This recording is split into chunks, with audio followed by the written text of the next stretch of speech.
Hello and welcome back to the CivicCentreIAS. This video presents you most important topics that represent the current affairs of March 2025. So these are the list of topics and we will be discussing in MCQ format for better understanding. Now coming to the first question, which among the following are the reasons for the formation of marine heat wave in 2023 to 24? And given overuse of pesticides, second, human induced climate change, third, extended La Nina, and fourth, low global cloud cover. And asked, select the correct answer using the code given below. Please pause and try to attempt this question. I hope you got the right answer. If not, let us learn about it. Heat waves or periods of unusually warm temperatures occur not just on land but also in the ocean. Unlike heat waves on land, marine heat waves can persist for many weeks or months. They extend over much larger areas and may warm the ocean to depths of hundreds of meters. Here, a marine heat wave is a period of unusually high ocean temperatures and is defined by its duration and intensity. The exact sea surface temperature anomaly that constitutes a marine heat wave varies worldwide, and an anomaly of 2 to 3 degrees Celsius or about 4 to 6 degrees Fahrenheit is characterized as a more extreme marine heat wave event. These warm periods can happen year-round and can stretch from 500 to 2000 kilometers across the Pacific. Coming to the reasons for marine heat waves are human-induced climate change, El Nino southern oscillation, low global cloud cover. As per the study, The Nature, nearly 10% of the oceans experienced the highest sea surface temperatures ever. Globally, oceans recorded 4 times higher than the historical annual average in 2023 to 24. As per the study, the world experienced a 240% increase in the average number of marine heatwave days in the summers of 2023 to 24. From this, the correct answer is option C. Here, human-induced climate change and low global cloud cover are the reasons for the formation of marine heatwave in 2023 to 24. This question has been taken with reference to UPSC previous year question, which says that consider the following statements, and given statement 1 as the temperature contrast between continents and ocean is greater during summer than winter, and statement 2 as the specific heat of water is more than that of land surface, and ask which of the following is correct in respect of the above statements. Here statement 1 is incorrect because the temperature contrast between continents and ocean is more during winter rather than summer, and statement 2 is correct, that is the specific heat is the amount of heat energy required to raise the temperature of a substance by a certain amount. Here specific heat means the quantity of heat required to raise the temperature of 1 gram of a substance by 1 Celsius degree, and water has relatively high specific heat compared to land surfaces. This means that it takes a larger amount of heat energy to raise the temperature of water compared to an equal mass of land surface material by the same amount. The high specific heat of water is due to its molecular structure and the presence of hydrogen bonding, which allows water to absorb and store significant amount of heat energy. Here, the highest specific heat of water is a valid explanation for the temperature contrast between continents and ocean during summer. When the sun's energy is absorbed by the land surface, the land heats up quickly due to lower specific heat. As a result, the temperature of the land surface rises rapidly during the summer season.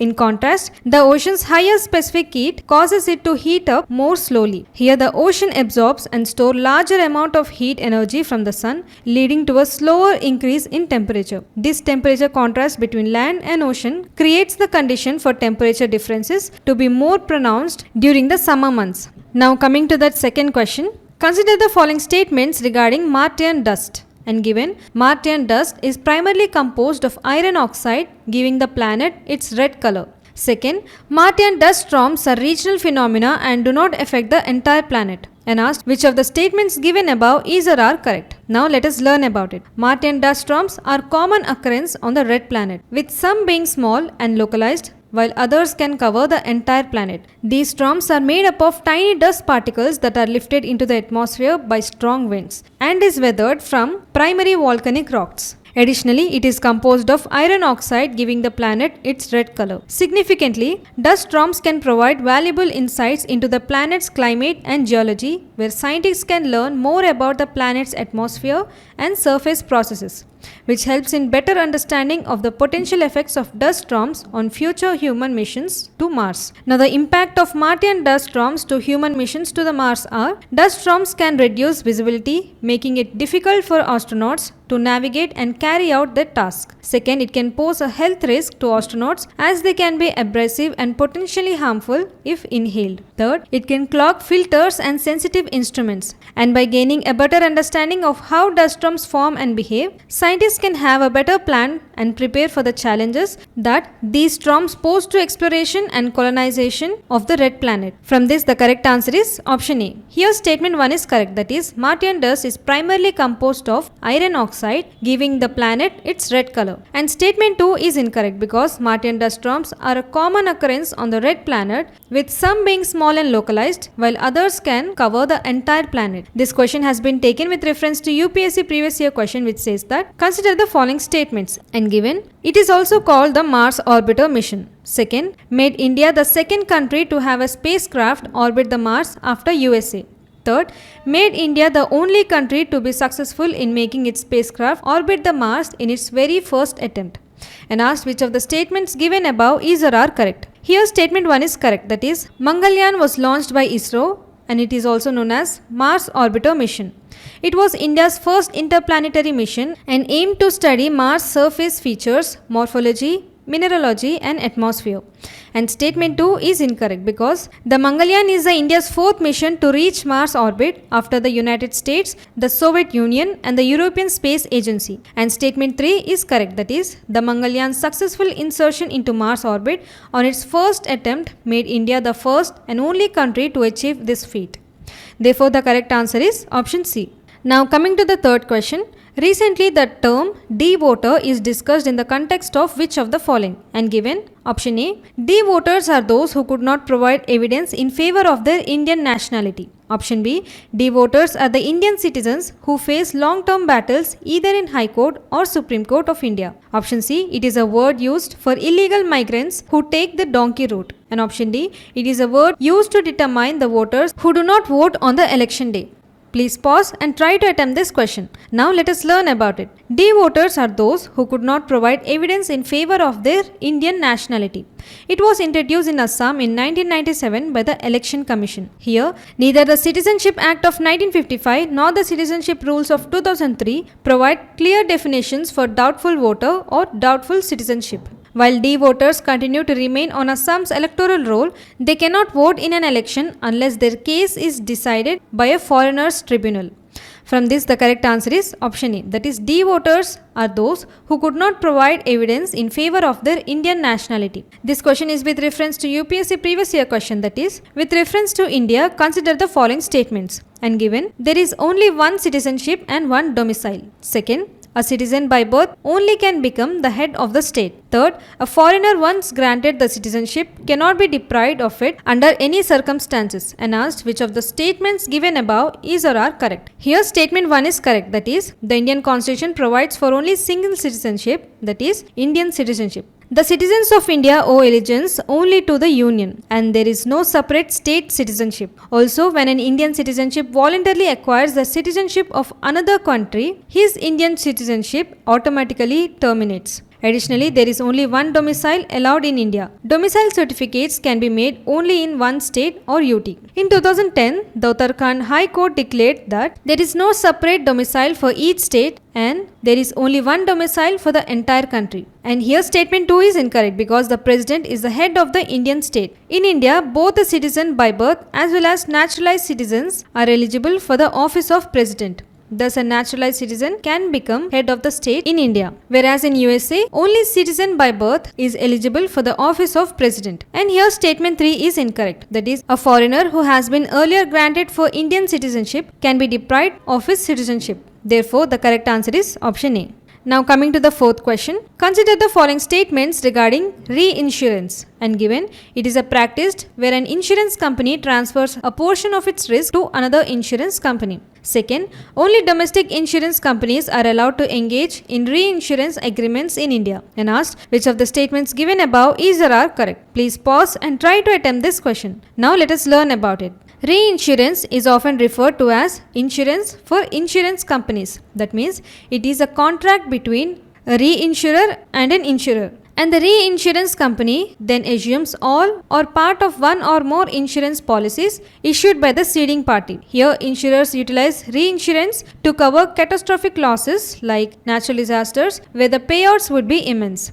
Now coming to the types of reinsurance. First, proportional reinsurance, where insurer and reinsurer share premiums and losses proportionately and includes quota share and surplus share. Second, non-proportional reinsurers. Here, reinsurer covers losses exceeding a specific threshold and includes excess of loss and stop loss. Third, facultative reinsurance, where insurer negotiate coverage for individual risk on a case-by-case basis. Fourth, treaty reinsurance. Here, insurer and reinsurer enter a long-term agreement to cover a specific portfolio of risks. Now coming to the benefits of reinsurance. First, protects from disasters, provides stability, decreases cost of premiums, reduces policies needed, and shares expertise. From this, the correct answer is option A. Here, statement 1 is correct. That is, it is a practice where an insurance company transfers a portion of its risk to another insurance company.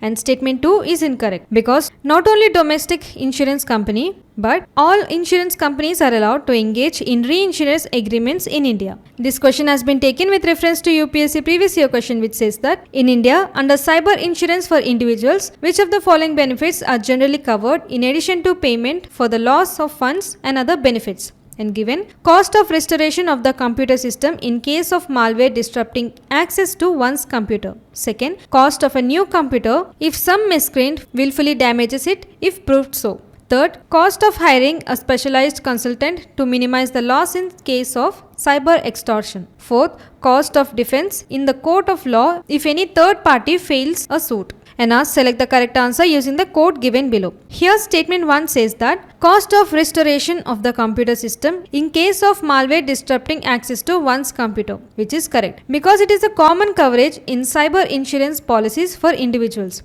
It covers the expense involved in restoring the functionality of a computer system after it has been compromised by malware, which is a frequent cyber threat. And here statement 2 says that cost of a new computer if some miscreant willfully damages it if proved so is incorrect because it is generally not covered under standard cyber insurance policies for individuals. Cyber insurance typically focuses on the losses incurred due to cyber threats and attacks such as hacking, phishing, identity threat, etc., rather than physical damage to the computer hardware caused by a person. Physical damages are usually covered under different type of insurance policy like homeowners insurance or specific gadget insurance policies. And here statement 3 says that cost of hiring a specialized consultant to minimize the loss in case of cyber extortion, which is correct. That is, in cyber extortion, an attacker demands money in exchange for not carrying out a threat against the insured computer system or data, which can lead to significant losses. Hiring a specialized consultant can help mitigating these threats, and the cost associated with such consultancy are often covered.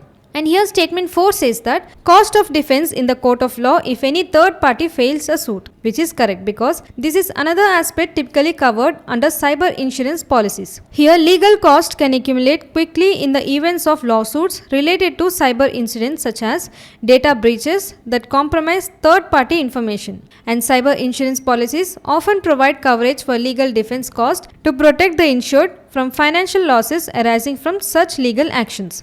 Therefore, the correct answer is option B. Now coming to the next question, consider the following pairs and given operation name and humanitarian aid to and asked how many of the above pairs are correctly matched. Please pause and try to attempt this question. Now let us discuss about it. Operation Brahma was launched on 29th March 2025 by India, which aims to provide urgent humanitarian assistance to Myanmar following a devastating earthquake and to deliver 15 tons of relief materials via an Indian Air Force aircraft to Yangon. Here consignment includes tents, blankets, sleeping bags, food packets, hygiene kits, generators, and essential medicines to assist those affected by the earthquake, and also crucial medical supplies such as paracetamol, antibiotics, syringes, gloves, and bandages have been dispatched to aid medical relief efforts in disaster-stricken areas.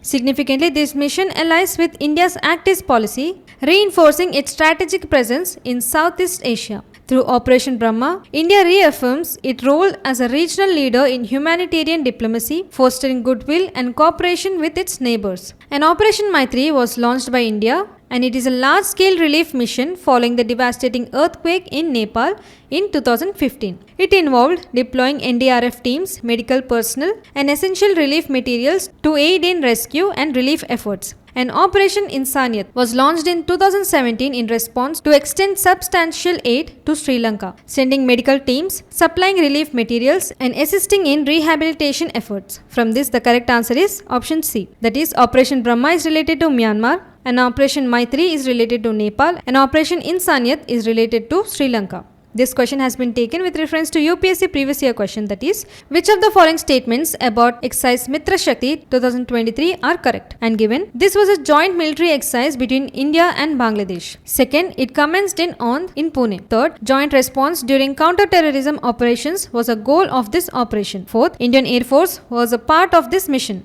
And now select the correct answer using the code given below. Here statement 1 is incorrect because exercise Mitra Shakti 2023 is a joint military exercise between India and Sri Lanka, not India and Bangladesh. And statement 2 is correct, that is, the 9th edition of joint military exercise, that is exercise Mitra Shakti, was commenced in Pune. And statement 3 is correct, that is, the scope of this exercise includes synergizing joint responses during counter-terrorist operations. Both sides practiced tactical actions such as raid, search and destroy missions, heliborne operations, etc. In addition, Army martial art routine, combat reflex shooting and yoga will also form part of this exercise curriculum. And statement 4 is correct, that is, 15 personnel from Indian Air Force and 5 personnel from Sri Lanka Air Force participated in this exercise. From this, the correct answer is option D. Now coming to the 6th question, which of the following statements correctly describes GPS spoofing? And given, a process used to enhance the performance of GPS satellite. Option B, a technique where false GPS signals are transmitted to devise the GPS receiver into thinking it is in a different location. Option C, a method to improve the accuracy of GPS signals in areas with poor reception. And option D, a technique used primarily for military navigation and to interfere with civilian GPS systems. Please pause and try to attempt this question. Now let us discuss about it.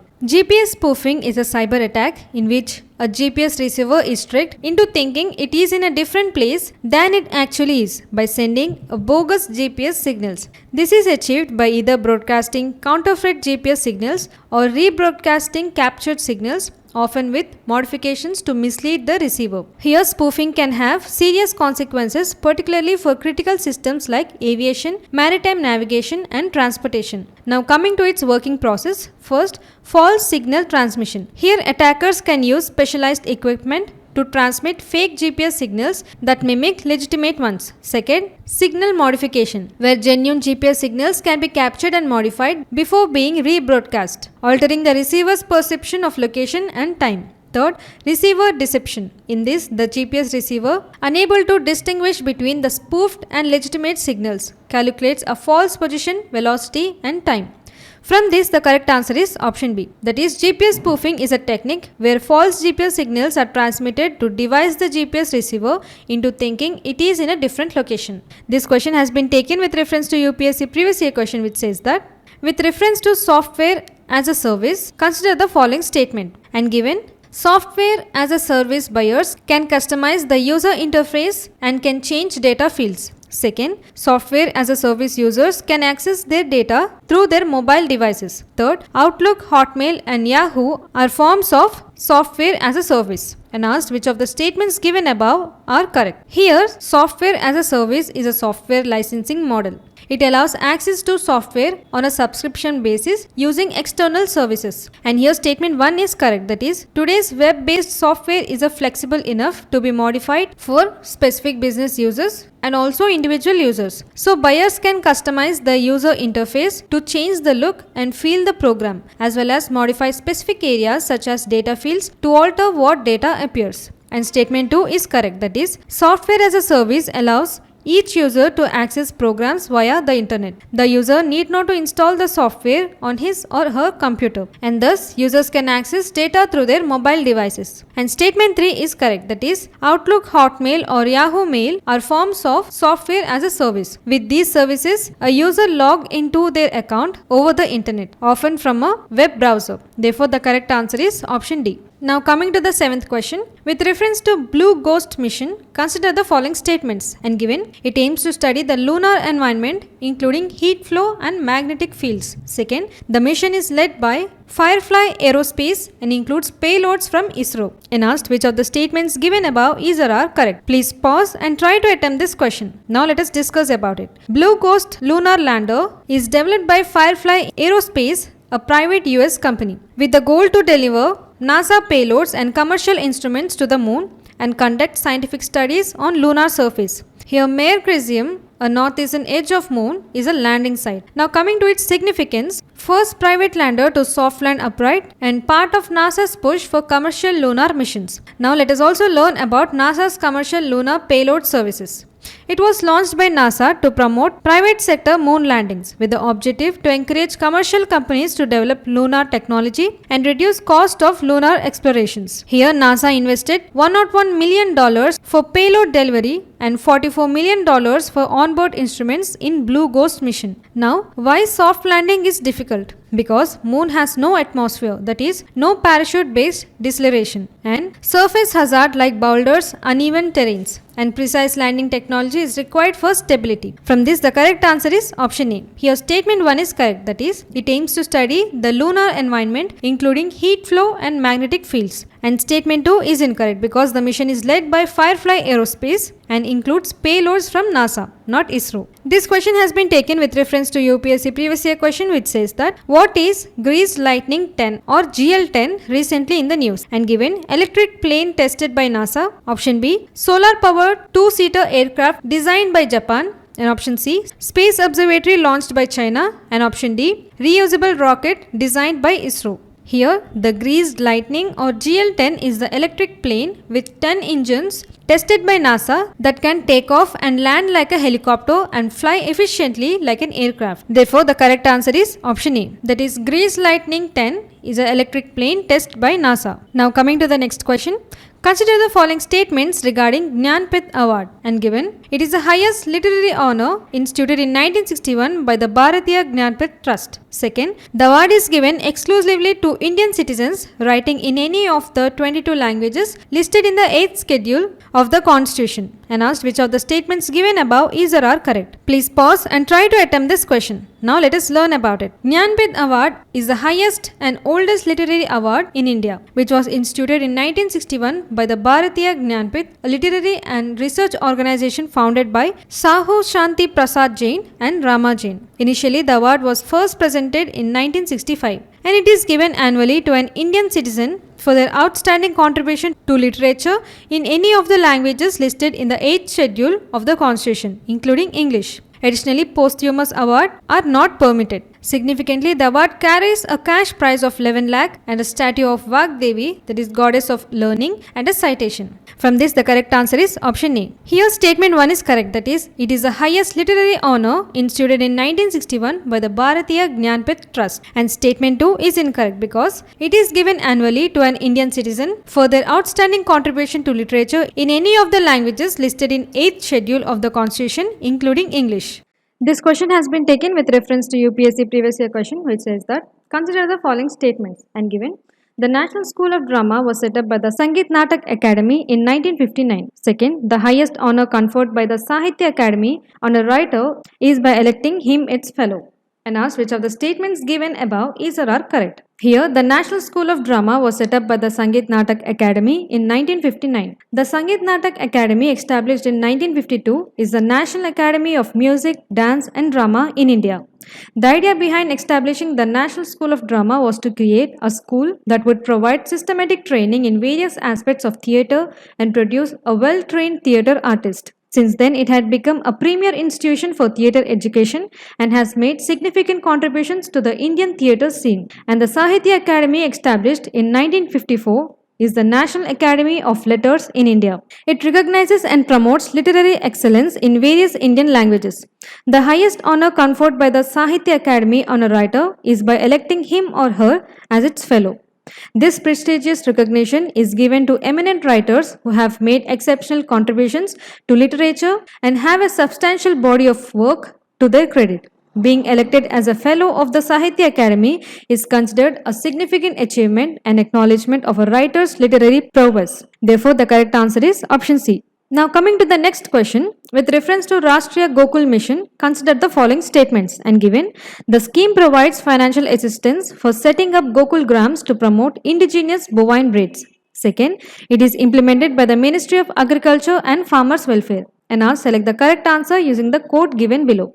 Now let us discuss about it. Rashtriya Gokul Mission was launched in December 2014 and its current phase, that is 2021 to 26, is under the umbrella scheme of Rashtriya Pashudan Vikas Yojana with a budget of 24,000 crore, and it is implemented by the Department of Animal Husbandry and Dairying. Here, Rashtriya Gokul Mission aims to develop and conserve indigenous bovine breeds and to enhance milk productivity to meet growing demand and improve rural farmers' income, especially small and marginal farmers and women.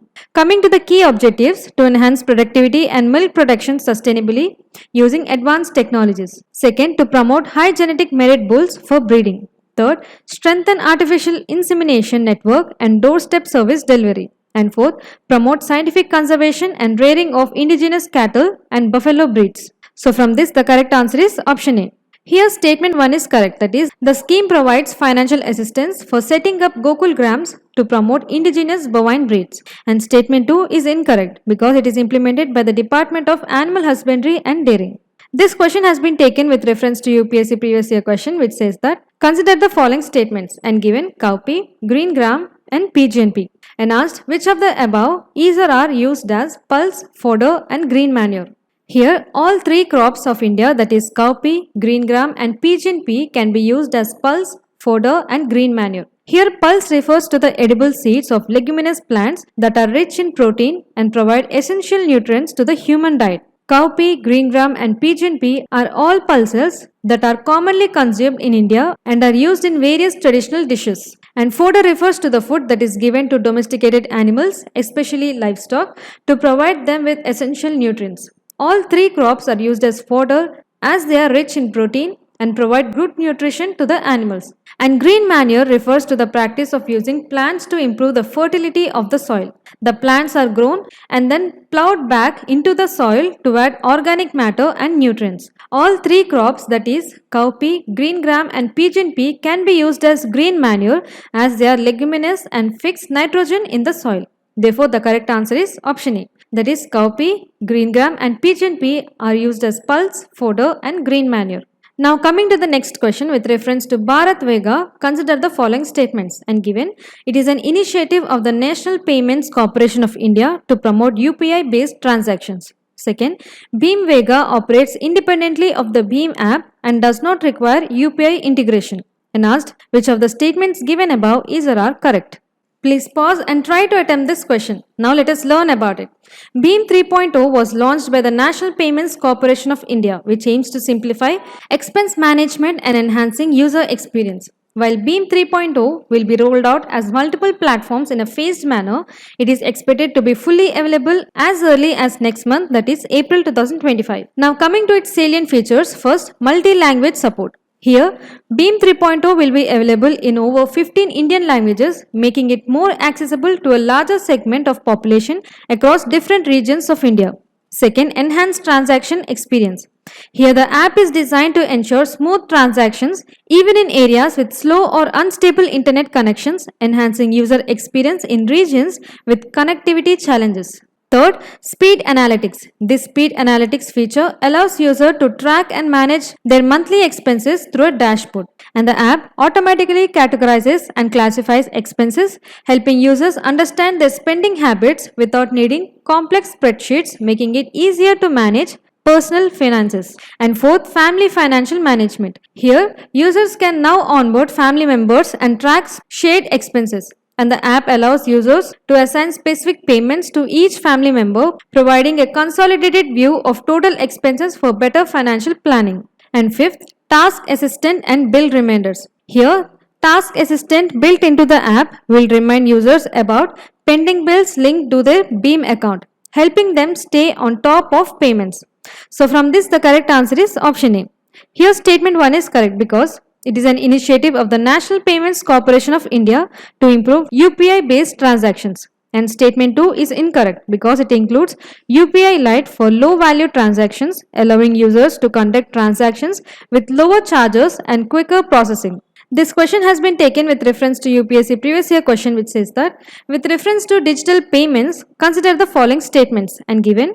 Beam app allows the user to transfer money with anyone with UPI enabled bank account. Second, while chip PIN debit card has 4 factors of authentication, Beam app has only 2 factors of authentication. And asked which of the statements given above is or are correct. Here statement 1 is correct. That is, Bharat Interface for Money is a payment app that makes simple, easy and quick transactions using unified payment interface. Here users can make direct bank payments to anyone on UPI using their UPI ID or scanning their QR with the Beam app, and can also request money through the app from a UPI ID. And statement 2 is incorrect because from a consumer point of view, there are 3 levels of authentication that are required in this app. One is the device ID and mobile number, and then bank account which you are linking to this app, and finally the UPI PIN which is needed to complete the transaction.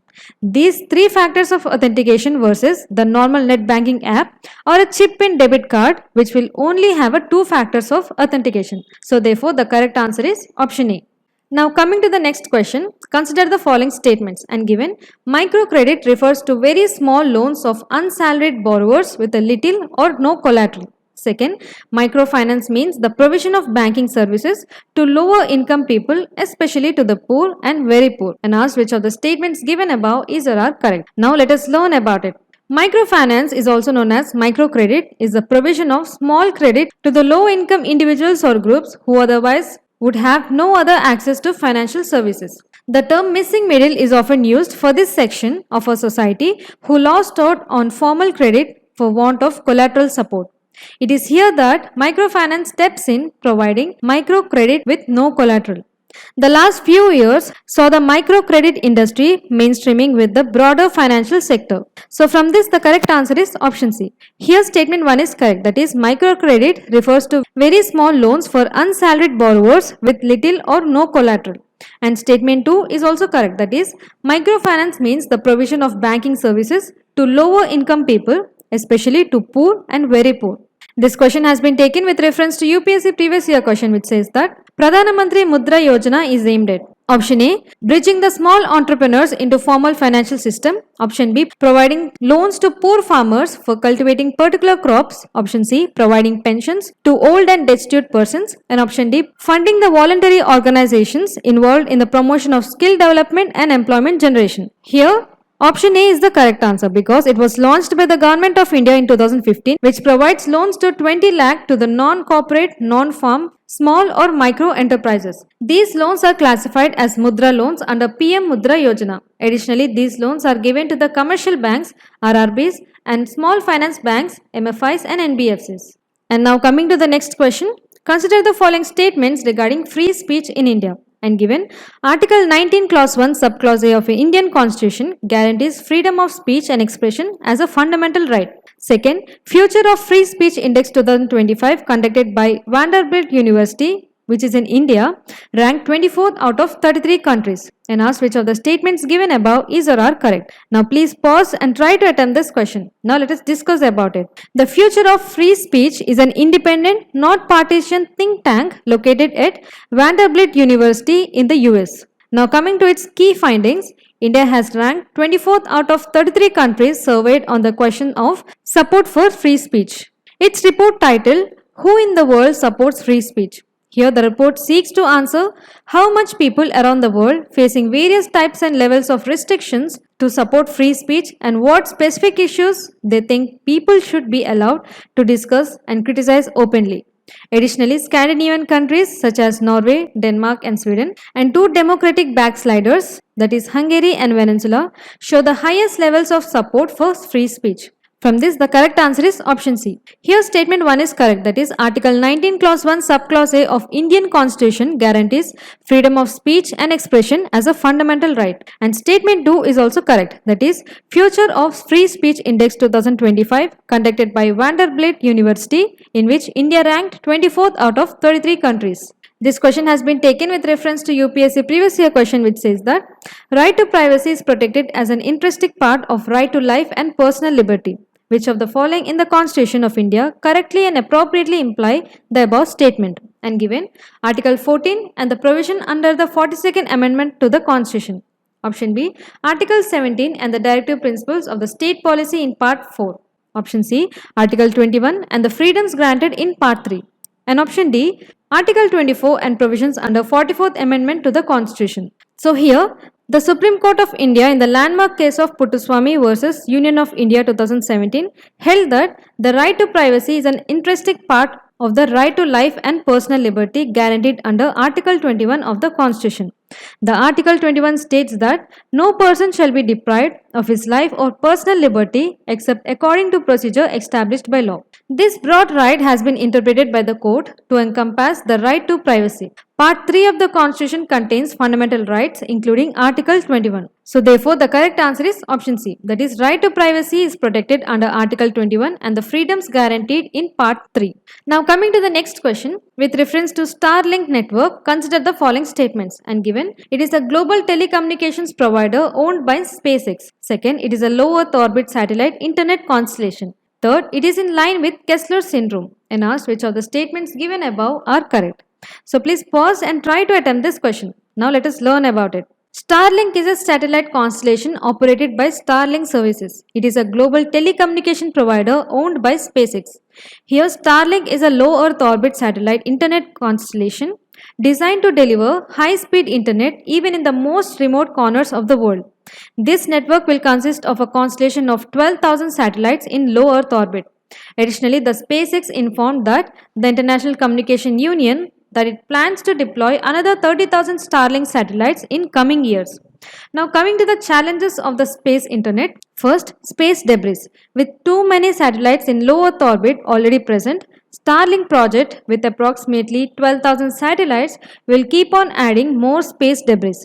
This is also in line with Kessler syndrome, which suggests that space debris will increase exponentially due to collisions. The Kessler syndrome is a phenomenon in which the amount of junk in orbit around the Earth reaches a point where it just creates more and more space debris, causing big problems for satellites, astronauts, and mission planners. And second, light pollution. Astronomers suggest that light from man-made satellites can interfere with and be mistaken for light coming from other heavenly bodies. Third, high cost. Considering satellites needing replacements, the project will have huge maintenance costs. And fourth, control by private sector. Such projects are mainly launched by private sector where accountability is hard to establish. So from this, the correct answer is option D. Here statement 1 is correct, that is, a Starlink is a global telecommunication provider owned by SpaceX. And statement 2 is also correct because it is a low Earth orbit satellite internet constellation. And statement 3 is also correct because this is in line with Kessler syndrome. This question has been taken with reference to UPSC previous year question, which says that Project Loon, sometimes seen in the news, is related to. And given waste management technology, option B wireless communication technology, option C solar power protection technology, and option D water conservation technology. So basically, Project Loon is a Google initiative that aims to provide internet access to remote areas by using a network of balloons floating in the stratosphere, essentially delivering wireless internet connectivity throughout the air. So therefore, the correct answer is option B. That is, Project Loon, sometimes seen in the news, is related to wireless communication technology. Now coming to the next question, consider the following statements with reference to mycelium bricks. And given, these bricks are made by combining husk, sawdust and bacteria. Second, it cannot be used in the construction. And ask which of the statements given above is or are correct. If you are aware of this topic, please pause and try to attempt this question. I hope you got the right answer. If not, let us learn about it. Mycelia are the branching filaments of fungi that make up its vegetative part. These bricks are made by combining husk, sawdust and fungal spores to create a fibrous network that solidifies into a lightweight material. After a few days, these materials become harder structure. Now coming to its benefits, they are relatively more lightweight and are good insulators of heat and also fire resistant. Now coming to its disadvantages, it is highly absorbent and hence vulnerable to moisture and fungal decay. So from this the correct answer is option B. That means both the statements given are incorrect. Here statement 1 is incorrect because the bricks are made by combining husk, sawdust and fungi, not bacteria. And statement 2 is also incorrect because it can be used in the construction and has potential to limit the carbon emissions of the construction industry. This question has been taken with reference to UPSC previous year question which says that with reference to fly ash produced by the power plants using coal as fuel, which of the following statements is or are correct? And given, fly ash can be used in the production of bricks for building construction. Second, fly ash can be used as a replacement for some of the Portland cement contents of concrete. Third, fly ash is made of silicon dioxide and calcium dioxide only and does not contain any toxic elements. And now select the correct answer using the code given below. Here, fly ash can be used in the production of bricks for building construction and it can also be used as a replacement for some of the Portland cement contents of concrete. So statement 1 and 2 are correct. And third statement is incorrect because fly ash is not made up of silicon dioxide and calcium oxide only, but it also contains other elements such as aluminium, iron and trace amounts of potentially toxic elements. Therefore, the correct answer is option A. Now coming to the next question, consider the following and given name of the temple and location and asked how many of the above pairs are correctly matched. Now before answering this question, let us discuss about it. The Gupta period is often called as Golden Age of the Classical India. It was a time of great progress in temple architecture with a shift from simple small shrines to grand well-planned temples. Now coming to the key features of the Gupta temple architecture. First, it is a blend of North and South Indian styles. That means it is a mix of Nagara and Dravida styles. Its influences came from both Hindu and Buddhist architectural traditions. Second, from temporary to permanent. Initially, temples are made from wood and other perishable materials, and Gupta temples use stone and bricks which make them last longer and look more majestic. And third, rise of 5 temple types, that is square temple with flat roofs, square temple with covered pathways and rectangular temples with barrel shaped roofs, and fourth, square temples with tall curved spires, and fifth, round and octagonal temples. Coming to the next feature, Shikara.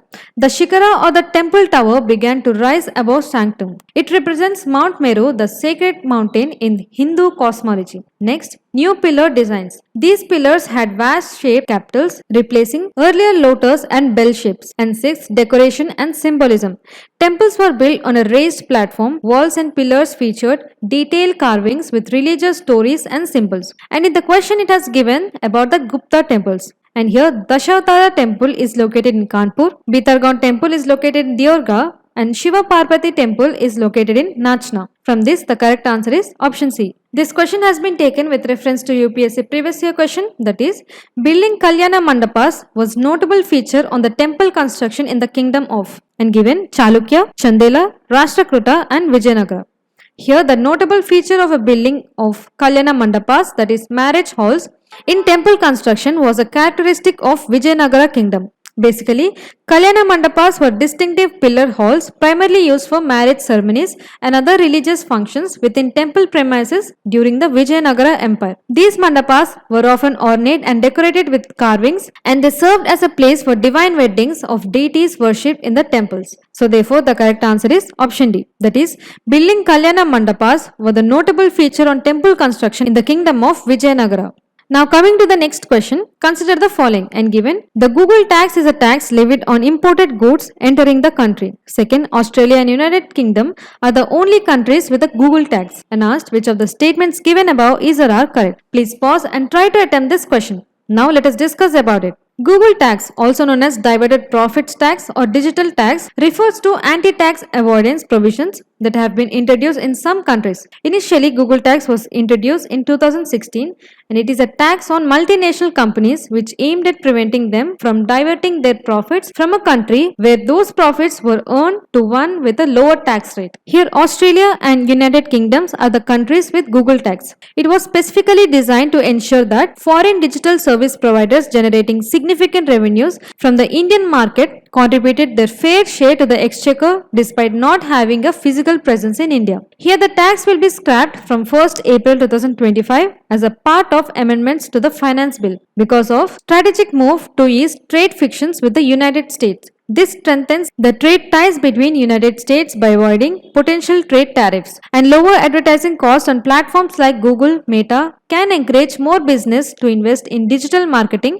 fostering growth in India's digital economy. Also, it makes India a more attractive market for global tech companies, potentially increasing the foreign investment. So from this, the correct answer is option B. Here statement 1 is incorrect because it is a tax on multinational companies which aimed at preventing them from diverting their profits from a country where those profits were earned to one with a lower tax rate. And statement 2 is correct. That is, Australia and United Kingdom are the only countries with Google tax. This question is with reference to UPSC previous year question, that is, consider the following items and given cereal grains hulled, chicken eggs cooked, third, fish processed and canned, and fourth, newspapers containing advertising material. And ask which of the above items is or are exempted under goods and service tax. Here, cereal grains in their natural forms are not taxable under GST. However, if the grains are processed or packaged, they may be subject to goods and service tax. Second, chicken eggs cooked. Here, cooked food is generally not taxable under goods and service tax unless it is served in a restaurant or other eating establishment. And next, fish processed and canned. This item is not exempted under GST. Processed and canned fish are subject to GST. And lastly, newspapers containing advertising material.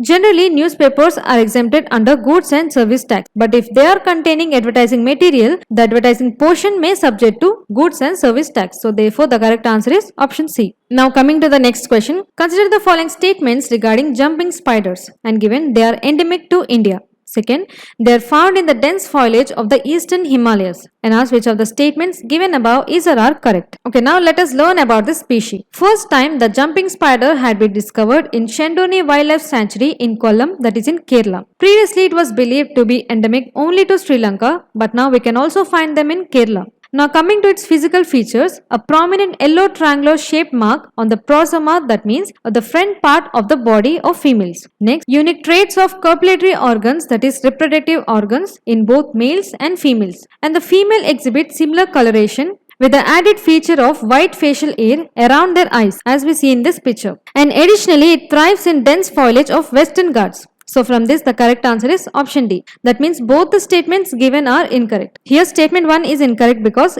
previously it was believed to be endemic only to Sri Lanka, but now we can also find them in Kerala, that is in India. And statement 2 is incorrect because they are found in dense foliage of the Western Ghats. This question has been taken with reference to UPSC previous year question, that is, which of the following is not a bird, and given golden masher, option B Indian nightjar, option C spoonbill, and option D white ips. Here golden masher is a large freshwater fish found in South Asia, often considered a prized game fish. And Indian nightjar is a bird species belonging to Caprimulgidae family, known for its nocturnal habits. And a spoonbill is a wading bird with a distinctive spoon-shaped bill. And white ibis is another wading bird with a white plumage or long or curved bill. That is, golden masher is not a bird among the given options. Now coming to the next question, with reference to NASA's Punch mission, consider the following statements and given the mission aims to study the sun corona and its transmission into the solar wind. Second, the mission is jointly developed by the NASA and ISRO to enhance space weather prediction. And asked which of the statements given above is or are correct. Now please pause and try to attempt this question. Okay, now let us discuss about it. NASA's Punch mission, that is polarimetry to unify the corona and heliosphere mission, was launched by SpaceX. It is a NASA small explorer mission that will make a global 3D observation of the young solar wind from the outermost solar atmosphere to be inner heliosphere. Here the goal is to determine the process that unifies solar corona and heliosphere.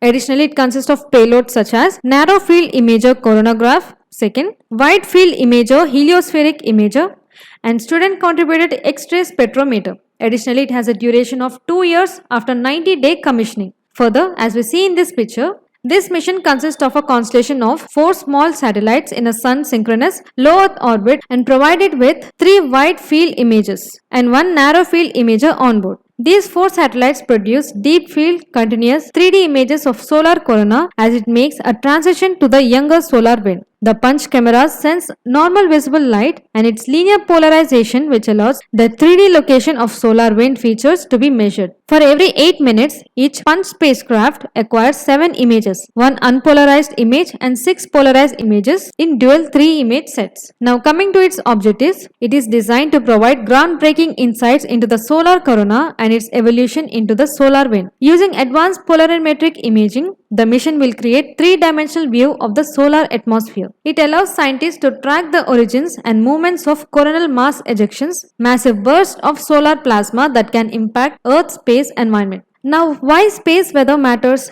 Because space weather events, particularly solar winds, have the potential to disrupt essential technological systems on Earth. Satellite communication, GPS navigation, and power grids are all vulnerable to sudden solar disturbances. With a punch real-time data, a refined space weather prediction models allowing for better preparedness against these potentially disruptive events are achieved. Also, it safeguards human space missions and robotic explorers venturing beyond Earth. So from this, the correct answer is option A. Here statement 1 is correct, that is, the mission aims to study the sun's corona and the transition into the solar wind. And statement 2 is incorrect because it is a NASA's small explorer mission. This question has been taken with reference to UPSC previous year question, which says that if the major storm reaches the Earth, which of the following are the possible effects on the Earth? And given, GPS and navigation systems could fail. Second, tsunamis could occur at equatorial regions. Third, power grids could be damaged. And fourth, intense auroras could occur over much of the Earth. Fifth, forest fires could take place over much of the planet. Sixth, orbits of the satellites could be disrupted. And seventh, shortwave radio communication of the aircraft flying over the polar regions could be interrupted. And asked, select the correct answer using the code given below. Here, solar flares are intense bursts of radiation from the sun that can directly influence electronics on Earth. They are often associated with coronal mass ejections, which are large clouds of gas that erupt from sun's interior into its atmosphere. Now coming to the statements, statement 1 and 3 are correct because the large solar flare is projected to strike satellites in the Earth's upper atmosphere. Thus, it affects GPS navigation, mobile phone transmissions, and satellite TV. The flares might potentially disrupt power grids and electrical networks in various regions of the planet. And statement 2 is incorrect because solar flares can temporarily alter the upper atmosphere, creating disruptions. But it does not cause tsunamis. It only affects the upper atmosphere. And statement 4 is correct because the high energy particles emitted by the flare could also cause certain atoms in the Earth's atmosphere to glow, leading to auroras in the Central Europe as well as in North America. The phenomenon could only be seen if the weather is clear. And statement 5 is incorrect because there is no causal link between the coronal mass ejection and the deadly forest fires. There is a common misconception that solar storms are associated with extreme geological and atmospheric effects on Earth. The sun cannot produce solar flares or coronal mass ejection that physically burn the landscape. And statement 6 is correct because the scientists found that solar flares and storms heated and expanded the atmosphere and that these effects could extend into the satellite's orbit. The density of the atmospheric gases increases, slowing the satellites and causing them to lose altitude by few kilometers per day. And statement 7 is also correct, that is, shortwave radio communication of the aircraft flying over the polar regions could be interrupted. So from this, the correct answer is option C.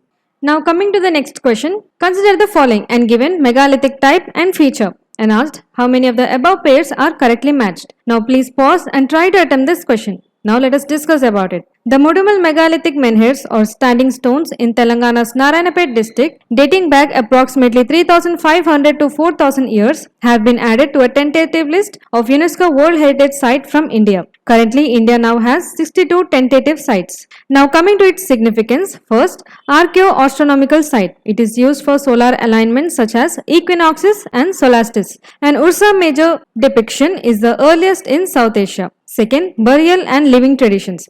The largest megalithic burial site in South India. It is used for funerary rites. Third, mathematical astronomical knowledge such as solar tracking, calendars, seasonal observations which shows prehistoric scientific understanding. Now what are megalithics? That is, they are stone structures for burials and memorials. Significantly, megalithics can be found in Karnataka, Tamil Nadu, Kerala, Andhra Pradesh, Telangana and Maharashtra. The material culture includes idol tombs can be found in Piklihal, Hallur and Brahmagiri in Karnataka and used black and red ware pottery. Additionally, they followed central burial practice such as dolems, cairn and menhirs. Here, cist or cist grave is a small stone built coffin like a box, and a dolmen or a portal tomb is a type of single chamber megalithic tomb, usually consisting of two or more upright megalithics supporting a large flat horizontal capstone or table.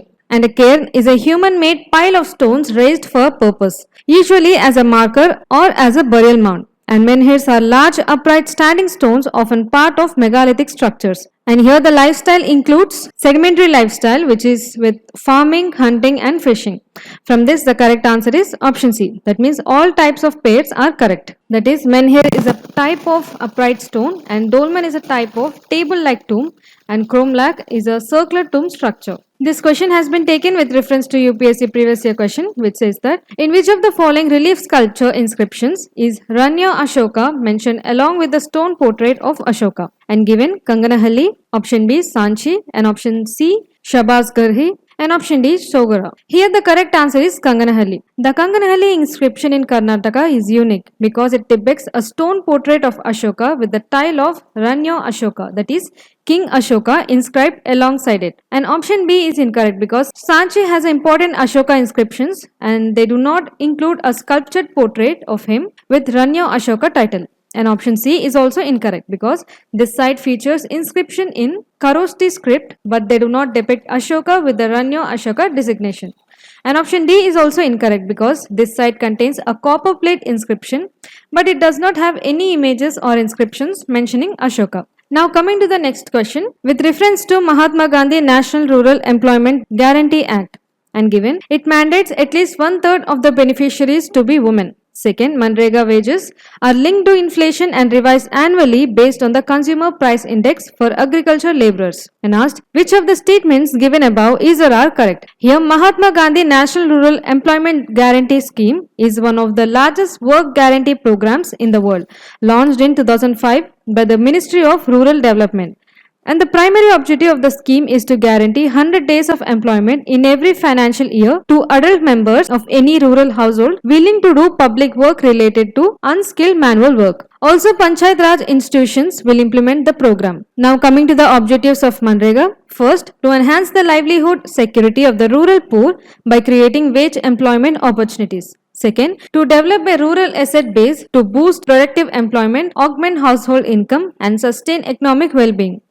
Now coming to its features, the Act grants a legal right to employment for adult members of rural households with at least 1/3 of beneficiaries being women. And if work is not assigned within 15 days, the applicant is entitled to receive an employment allowance. This allowance is 1/4 of the minimum wage for the first 30 days and half of the following period. Additionally, Gram Sabhas recommends and oversees at least 50% of projects. And the cost is shared between central government and states for wages, materials and administrative expenses. Additionally, Manregas contribute to sustainable development goals like no poverty, zero hunger, good health and well-being, quality education, gender equality, decent work and economic growth, industry innovation and infrastructure, and reduce inequalities. From this, the correct answer is option C. Here, statement 1 is correct. That is, the Act mandates at least 1/3 of the beneficiaries to be women. And statement 2 is also correct because Manrega wages are linked to inflation and revised annually based on the consumer price index for agriculture laborers. This question has been taken with reference to UPSC previous year question, which says that among the following, who are they eligible to benefit from Mahatma Gandhi National Rural Employment Guarantee Act? And given adult members of only the scheduled caste and scheduled tribe households, option B, adult members of below poverty line households, and option C, adult members of households of all backward communities, and option D, adult members of any household. As we have learned, adult members of any household are eligible to benefit from Mahatma Gandhi National Rural Employment Guarantee Act. Therefore, option D is the right answer. Now coming to the next question. Consider the following statements regarding Indian Ocean Rim Association, and given it was established in 1997 to promote regional cooperation among Indian Ocean countries. Second, the Indian Ocean is crucial conduit for global trade with significant sea lanes and choke points like Strait of Malacca. And asked which of the statements given above is or are correct. Now let us learn about it. The Indian Ocean Rim Association is an intergovernmental organization formed in 1997 to foster regional economic cooperation. It has evolved into a peak regional group spanning the Indian Ocean. Its secretariat is based in Mauritius and is headed by fixed-term Secretary General. Additionally, India's engagement in the Indian Ocean Rim Association carries immense strategic, economic and cultural significance. The importance of IORA in India is first, strategic importance. In this, India's geographical position at the center of Indian Ocean makes Indian Ocean Rim Association a vital for its maritime strategy, ensuring safe and secure sea lanes for trade and energy supplies. Second, economic opportunities. India can leverage this to boost its economic growth by expanding trade relations and investment opportunities within the Indian Ocean Rim Association framework. Third, regional stability. Here, collaborative efforts in maritime safety and security, counter piracy, and disaster risk management are essential for regional peace, directly impacting India's national security. Fourth, cultural and historical ties. It promotes people to people contacts and soft power diplomacy. And fifth, sustainable development. Here, collaborative initiatives in fisheries management, marine biodiversity, and renewable energy can help India address its environmental challenges while promoting sustainable growth. And currently it has 23 member states, that is Australia, Bangladesh, Comoros, France, India, Indonesia, Iran, Kenya, Madagascar, Malaysia, Maldives, Mauritius, Mozambique, Oman, Seychelles, Singapore, Somalia, South Africa, Sri Lanka, Tanzania, Thailand, United Arab Emirates and Yemen. So from this the correct answer is option C. Here statement 1 is correct, that is it was established in 1997 to promote regional cooperation among Indian Ocean countries, and statement 2 is correct, that is the Indian Ocean is a crucial conduit for global trade with significant sea lanes and choke points like the Strait of Malacca. This question has been taken with reference to UPSC previous year question, which says that with reference to Indian Ocean Rim Association for Regional Cooperation, consider the following statements, and given it was established very recently in response to incidents of piracy and accidents of oil spills. Second, it is an alliance meant for maritime security only. And asked which of the statements given above is or are correct. Here in statement 1, it has given that it was established very recently in response to incidents of piracy and accidents of oil spills, which is incorrect,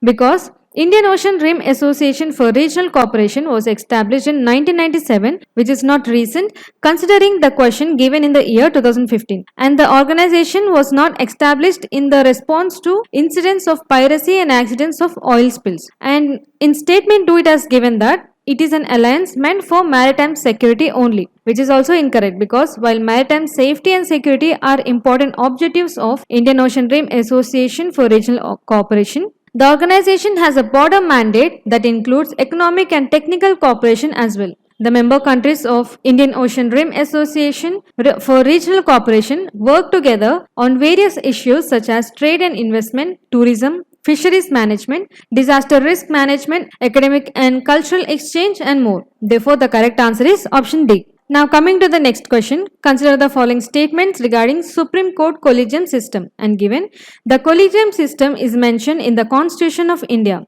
Second, it is responsible for the appointment and transfer of judges in the higher judiciary. Third, the Collegium system comprises of Chief Justice of India and the senior most judges of Supreme Court. And asked, select the correct answer using the codes given below. Please pause and try to attempt this question. Now let us learn about it.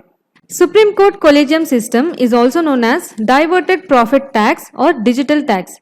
The Collegium system is a mechanism for the appointment and transfer of judges in the Supreme Court and High Courts, and it is not explicitly mentioned in the Constitution but evolved through judicial interpretations. Let us see the evolution of Collegium system. First judges cases in 1981. In this, the President was not bound to consult the Chief Justice of India. And second judges case 1993. Here Collegium system established and Chief Justice of India and a group of senior judges have primacy in appointments. Next, third judges case in 1998. It expanded the Collegium and consisted of Chief Justice of India and 4 senior most Supreme Court judges. Additionally, the composition includes, it is headed by Chief Justice of India and 4 most judges of the Supreme Court as members. The Collegium recommends name for appointments and transfer of judges to the President of India. So from this, the correct answer is option B. Here statement 1 is incorrect. While Collegium system not explicitly mentioned in the Constitution of India, it is a process that evolved through various Supreme Court judgments, primarily based on Article 124 of Supreme Court and Article 217 of High Courts. These articles outline the appointment process, which involves the President of India consulting the judges of Supreme Court and High Courts. And statement 2 is correct because it is responsible for appointment and transfer of judges in the higher judiciary. And statement 3 is also correct because the Collegium system comprises of Chief Justice of India and senior most judges of Supreme Court. This question has been taken with reference to UPSC previous year question, which says that the power to increase the number of judges in the Supreme Court of India is vested in and given the President of India, option B the Parliament, option C the Chief Justice of India and option D the Law Commission. Here basically the power to increase the number of judges in the Supreme Court of India is vested in the Parliament. In the Indian Constitution, Parliament is authorized to regulate judges. The number of judges in the Supreme Court in the Bill of 2019 was increased by 4 judges. So therefore the correct answer is option B. That means the power to increase the number of judges in the Supreme Court of India is vested in the Parliament. Now coming to the next question, which country is a part of Five Eye Intelligence Alliance and given Saudi Arabia, option B Nigeria and option C New Zealand and option D Mongolia. Recently, India signed a Defence Cooperation Pact with New Zealand, a partner of the Five Eye Intelligence Alliance, and agreed to set up dialogue to enhance maritime safety. Now let us briefly discuss the key highlights. First, these negotiations reopened the working towards a complete and speedy agreement to increase trade. Second, improved defence cooperation, in which there is a new memorandum of understanding on mutual exercise and training, which emphasizes on maritime security in the Indo-Pacific. Third, education and skilled worker mobility, in which it works on easier movement for professionals and strengthen academic ties. Fourth, counter-terrorism focus with joint efforts against all forms of terrorism. Fifth, Indo-Pacific cooperation. In this, New Zealand is interested in India's Indo-Pacific Ocean Initiative with shared vision for stable and rules-based region. Sixth, multilateral support, and next, economic focus, which emphasizes on collaboration in sectors like dairy, renewables and critical minerals. And lastly, people-to-people ties, which promotes tourism and acknowledges the role of India's diaspora. Now coming to the India and New Zealand relations. India and New Zealand became independent in the same year, and diplomatic representation of India, which was established in 1950 with the opening of Trade Commission, which was later upgraded to High Commission. Here, education and tourism are New Zealand's growth sectors with India. India's students are the second largest source of international students for New Zealand.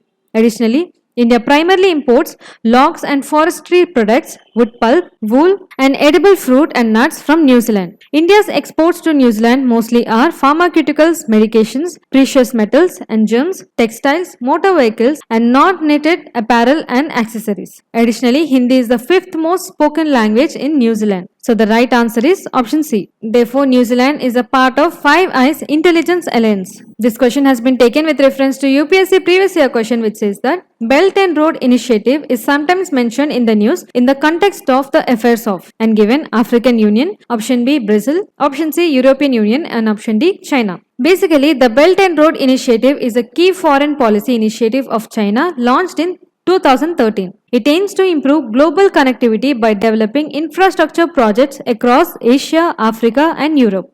The initiative seeks to boost trade and investment, economic cooperation among participating countries. Therefore, the correct answer is option D. Now coming to the next question. Consider the following statements with reference to key findings of World Air Quality Report of 2024 and given it is released annually by the World Health Organization. Second, New Delhi is the most polluted metropolitan area of 2024. And third, India was home to 6 of the 9 most polluted global cities. And asked, how many of the above statements is or are correct? Now let us learn about it. World Air Quality Index 2024 is released by IQ Air, a Swiss organization. Now coming to its key findings. It is released annually by the World Health Organization, and here only 17% of global cities meet World Health Organization air pollution guideline. Additionally, Birnihad in Meghalaya in India was the most polluted metropolitan area of 2024 with an annual average of particulate matter 2.5 concentration of 128.2 micrograms per meter cube. And the region of Central and South Asia was home to the top 7 most polluted cities in the world. Additionally, India was home to 6 of the 9 most polluted global cities. Here in Africa, the scarcity of real-time, publicly accessible air quality monitoring data is so severe that there is only one monitoring station for every 3.7 million people. Additionally, Oceania is the world's cleanest region with 57% of regional cities meeting the World Health Organization particulate matter 2.5 annual guideline value of 5 micrograms per meter cube. Further, the 5 major pollutants of air quality index are ground level ozone, particulate matter of 2.5 and 10, carbon monoxide, sulfur dioxide and nitrogen dioxide. From this, the correct answer is option A. Here statement 1 is correct, that is, it is released annually by the World Health Organization. And statement 2 is incorrect because Birnihad in Meghalaya is the most polluted metropolitan area of 2024. And statement 3 is also incorrect because Central and South Asia was home to top 7 most polluted cities in the world. Now this question has been taken with reference to UPSC previous year question, that is, in the context of World Health Organization air quality guidelines, consider the following statements. And given, first, the 24-hour mean of particulate matter 2.5 should not exceed 15 micrograms per meter cube and annual mean of particulate matter 2.5 should not exceed 5 micrograms per meter cube. Second, in a year, the highest levels of ozone pollution occur during the periods of inclement weather. Third, particulate matter 10 can penetrate the lung barrier and enter the bloodstream. Fourth, excessive ozone in the air can trigger asthma. And asked which of the statements given above is or are correct. Here statement 1 is correct because according to World Health Organization air quality guidelines, the annual average concentration of particulate matter 2.5 should not exceed 5 micrograms per meter cube, while 24-hour average exposure should not exceed 15 micrograms per meter cube more than 3 to 4 days per year. So statement 1 is correct. And statement 2 is incorrect because ozone at ground level is formed by the reaction with sunlight. That is photochemical reaction of pollutants such as nitrogen oxide from vehicles and industry emissions and volatile organic compounds emitted by vehicles, solvents and industry. As a result, the highest levels of ozone pollution occur during the periods of sunny weather and not during inclement weather. Here, inclement weather means unpleasant, especially with cold wind and rain. And statement 3 is incorrect because particulate matter is common pyroxy indicator for air pollution. It affects more people than any other pollutant. The major components of particulate matter are sulfate, nitrates, ammonia, sodium chloride, black carbon, mineral dust and water. It consists of a complex mixture of solid and liquid particles of organic and inorganic substances suspended in the air. While particles with diameter of 10 microns or less than particulate matter 10 can penetrate and lodge deep inside the lungs. The even more health damaging particles are those with a diameter of 2.5 microns or less than particulate matter 2.5. This particulate matter 2.5 can penetrate the lung barrier and enter bloodstream. This chronic exposure to particles contributes to the risk of developing cardiovascular and respiratory diseases as well as of lung cancer. And statement 4 is correct because excessive ozone in the air can have a marked effect on human health. It causes breathing problems, trigger asthma and reduce lung function and can cause lung diseases. Ozone triggers asthma because it is very irritating to the lungs and airways. Therefore, the correct answer is option B. Now coming to the next question, consider the following statements and given liquidity deficit occurs when the banking system has excessive reserves leading to lower borrowing cost. Second, a prolonged liquidity deficit can impact credit availability and economic growth. And asked which of the statements given above is or are correct. Please pause and try to attempt this question. Now let us discuss about it. Liquidity refers to the ease and speed with which an assets can be converted into cash without significant loss of value. And liquidity deficit is the gap between liquid liabilities and assets. In banking terms, liquidity refers to the availability of and cash equivalents that banks use to lend, invest and meet obligations. A liquidity deficit occurs when the banks do not have enough free cash to meet short-term needs, resulting in a situation where they have more bills to pay than on hand. As on 5th March 2025, the Reserve Bank of India announced $21 billion liquidity infusion to ease lending conditions and support economic growth. The move aims to stabilize the financial system amid tight liquidity conditions. Now coming to its significance of liquidity, it is essential for the country, ensuring that banks have enough money to lend and keeping interest rates under its control. Adequate liquidity boosts credit growth and give corporates the confidence to spend on capital expenditure, creating a virtuous cycle of economic growth. From this, the correct answer is option B. Here statement 1 is incorrect because a liquidity deficit occurs when banks do not have enough free cash to meet short-term needs, resulting in a situation where they have more bills to pay than on hand. And statement 2 is correct because it is a prolonged liquidity deficit which can impact credit availability and economic growth. So this question has been taken with reference to UPSC previous year question, that is, the money multiplier in an economy increases with which of the following, and given increases in the cash reserve ratio, option B increases in banking habit of the population, option C increase in the statutory liquidity, option D increase in the population of the country. Here basically the money multiplier in an economy increases with an increase in the banking habit of the population. When more people choose to deposit their money in the bank, it increases the amount of funds available for banks to lend out, which in turn expands the money supply through the multiplier effect. So therefore the correct answer is option B.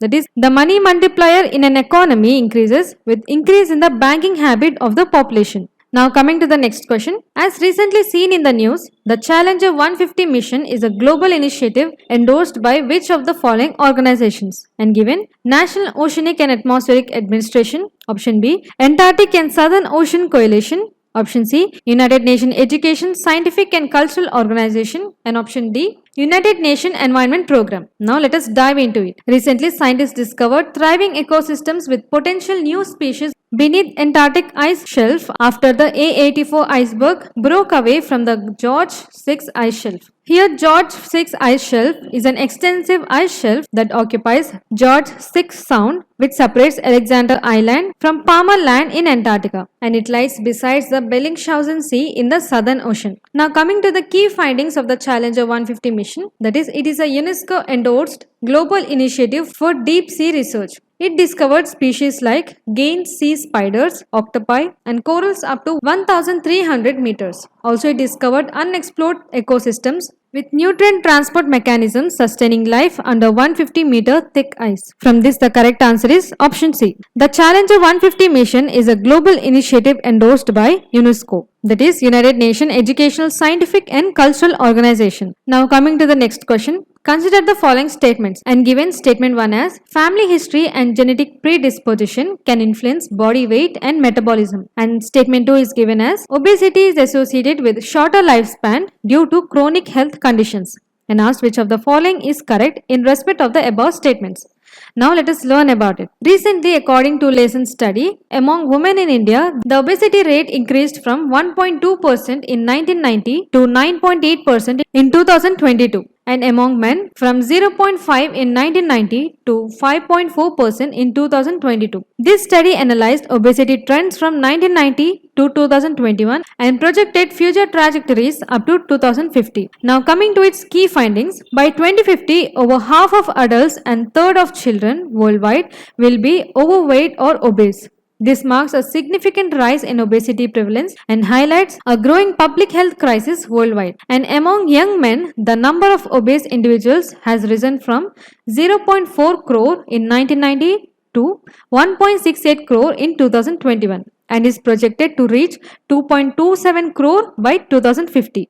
Similarly, the number of obese young women grew from 0.33 crore in 1990 to 1.3 crore in 2021, with estimates suggesting it will rise to 1.69 crore by 2050. Further, by 2050, India is expected to face a significant obesity burden, with national projections indicating that 21.8 crore men and 23.1 crore women will be overweight or obese, representing nearly one-third of the country's total population. This widespread prevalence highlights a growing public health crisis driven by challenging lifestyles, urbanization, and dietary habits. Childhood obesity is also on the rise, which is especially concerning as it increases the risk of long-term health issues. And among boys, the number of obese individuals rose from 0.46 crore in 1990 to 1.3 crore in 2021, with projections reaching 1.6 crore by 2050. And for girls, the increase is similar steep, going from 0.45 crore in 1990 to 1.24 crore in 2021 and is expected to reach 1.44 crore by 2050. And these numbers underline the urgent need for nationwide strategies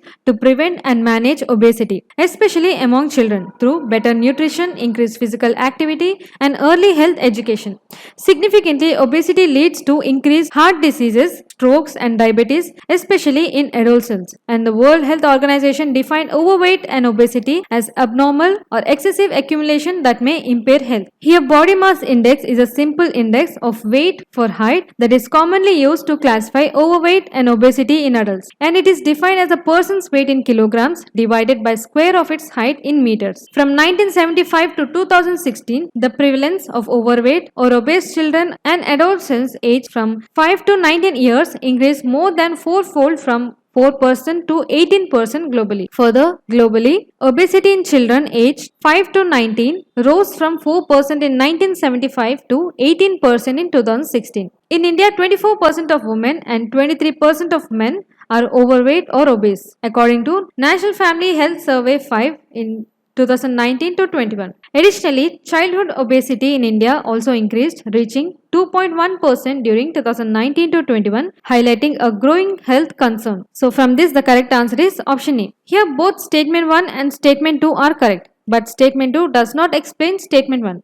Because your statement 1 is correct, that is, family history and genetic conditions do influence body weight and metabolism. And statement 2 is also correct, that is, obesity is linked to shorter lifespan due to its association with chronic diseases like diabetes, heart diseases, and certain cancers. Now coming to the next question. Becoming a high income economy in generation report is released by and given World Bank, option B World Economic Forum, option C International Monetary Fund, and option D Oxford University Press. Now let us learn about it. The World Bank report outlines key steps for India to become a high income economy within a generation. It highlights the need for faster inclusive growth across all states, raising investment from 33.5% to 40% of GDP by 2035. And boosting labor force participation above 65%. To sustain growth, India must accelerate productivity and leverage its young population by investing in human capital, improving job quality, and increasing female workforce participation from 35.6% to 50% by 2047. Now, what can we expect from the Indian economy in 2025? By 2025, India aims to build on its recent 7.2% average growth and target 7.8% sustainable growth over the next 2 decades. To achieve this, the focus is on increasing in investment to 40% of GDP by 2035 by boosting job creation and by encouraging private sector growth and driving structural transformation by shifting labor from agriculture to more productive sectors like manufacturing and services, and enhancing participation in global value chains and supporting state level development through tailored policies in health, education, and infrastructure. So from this, the correct answer is option A. That is, becoming a high income economy in a generation report is released by World Bank. Now coming to the next question, consider the following and given.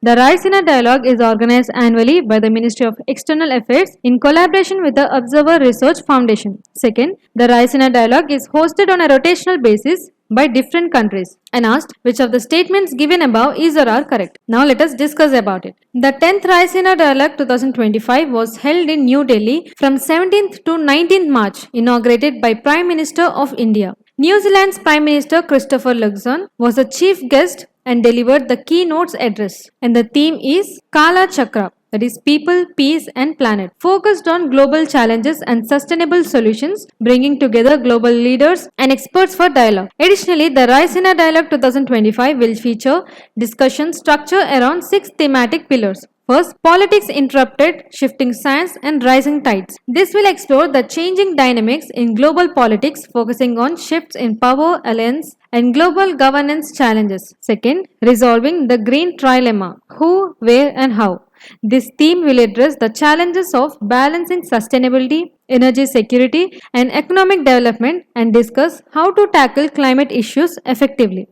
Third, digital planet, agents, agencies and absence. The focus here will be on the role of technology in global affairs, including issues like cyber security, data privacy and digital governance. Fourth, militant mercantilism, trade, supply chains and exchange rate addiction. This will delve into rising tensions in global trade, supply chain disruptions, and the dependency on exchange rates in international trade policies. Fifth, the tiger's tail, rewriting development with a new plan. This pillar will explore new approaches to development, particularly in emerging economies, focusing on growth strategies and inclusive development models. And sixth, investing in peace, drivers, institution and leadership. Discussions here will center on role of investment in fostering peace, the importance of international institutions and leadership in conflict resolution. The Raisina Dialogue 2025 will bring together participants from around 125 countries, including ministers, former heads of states, military commanders, business leaders, academics and experts. It is India's premier conference on geopolitics and geoeconomies, focusing on global issues and promoting international cooperation. The event provides a platform for discussions among political leaders, industry experts, media, and civil society on contemporary challenges and opportunities. Additionally, the Raisina Dialogue was launched in 2016 by the Ministry of External Affairs as a flagship Indian international dialogue, which aims to bring together leaders and thinkers from around the world. Significantly, the Indian version, named after Raisina Hills, where Rashtrapati Bhavan, key ministers and parliament are located in national capital. So from this, the correct answer is option A. Here statement 1 is correct. That is, the Raisina Dialogue is indeed organized annually by the Ministry of External Affairs in collaboration with the Observer Research Foundation.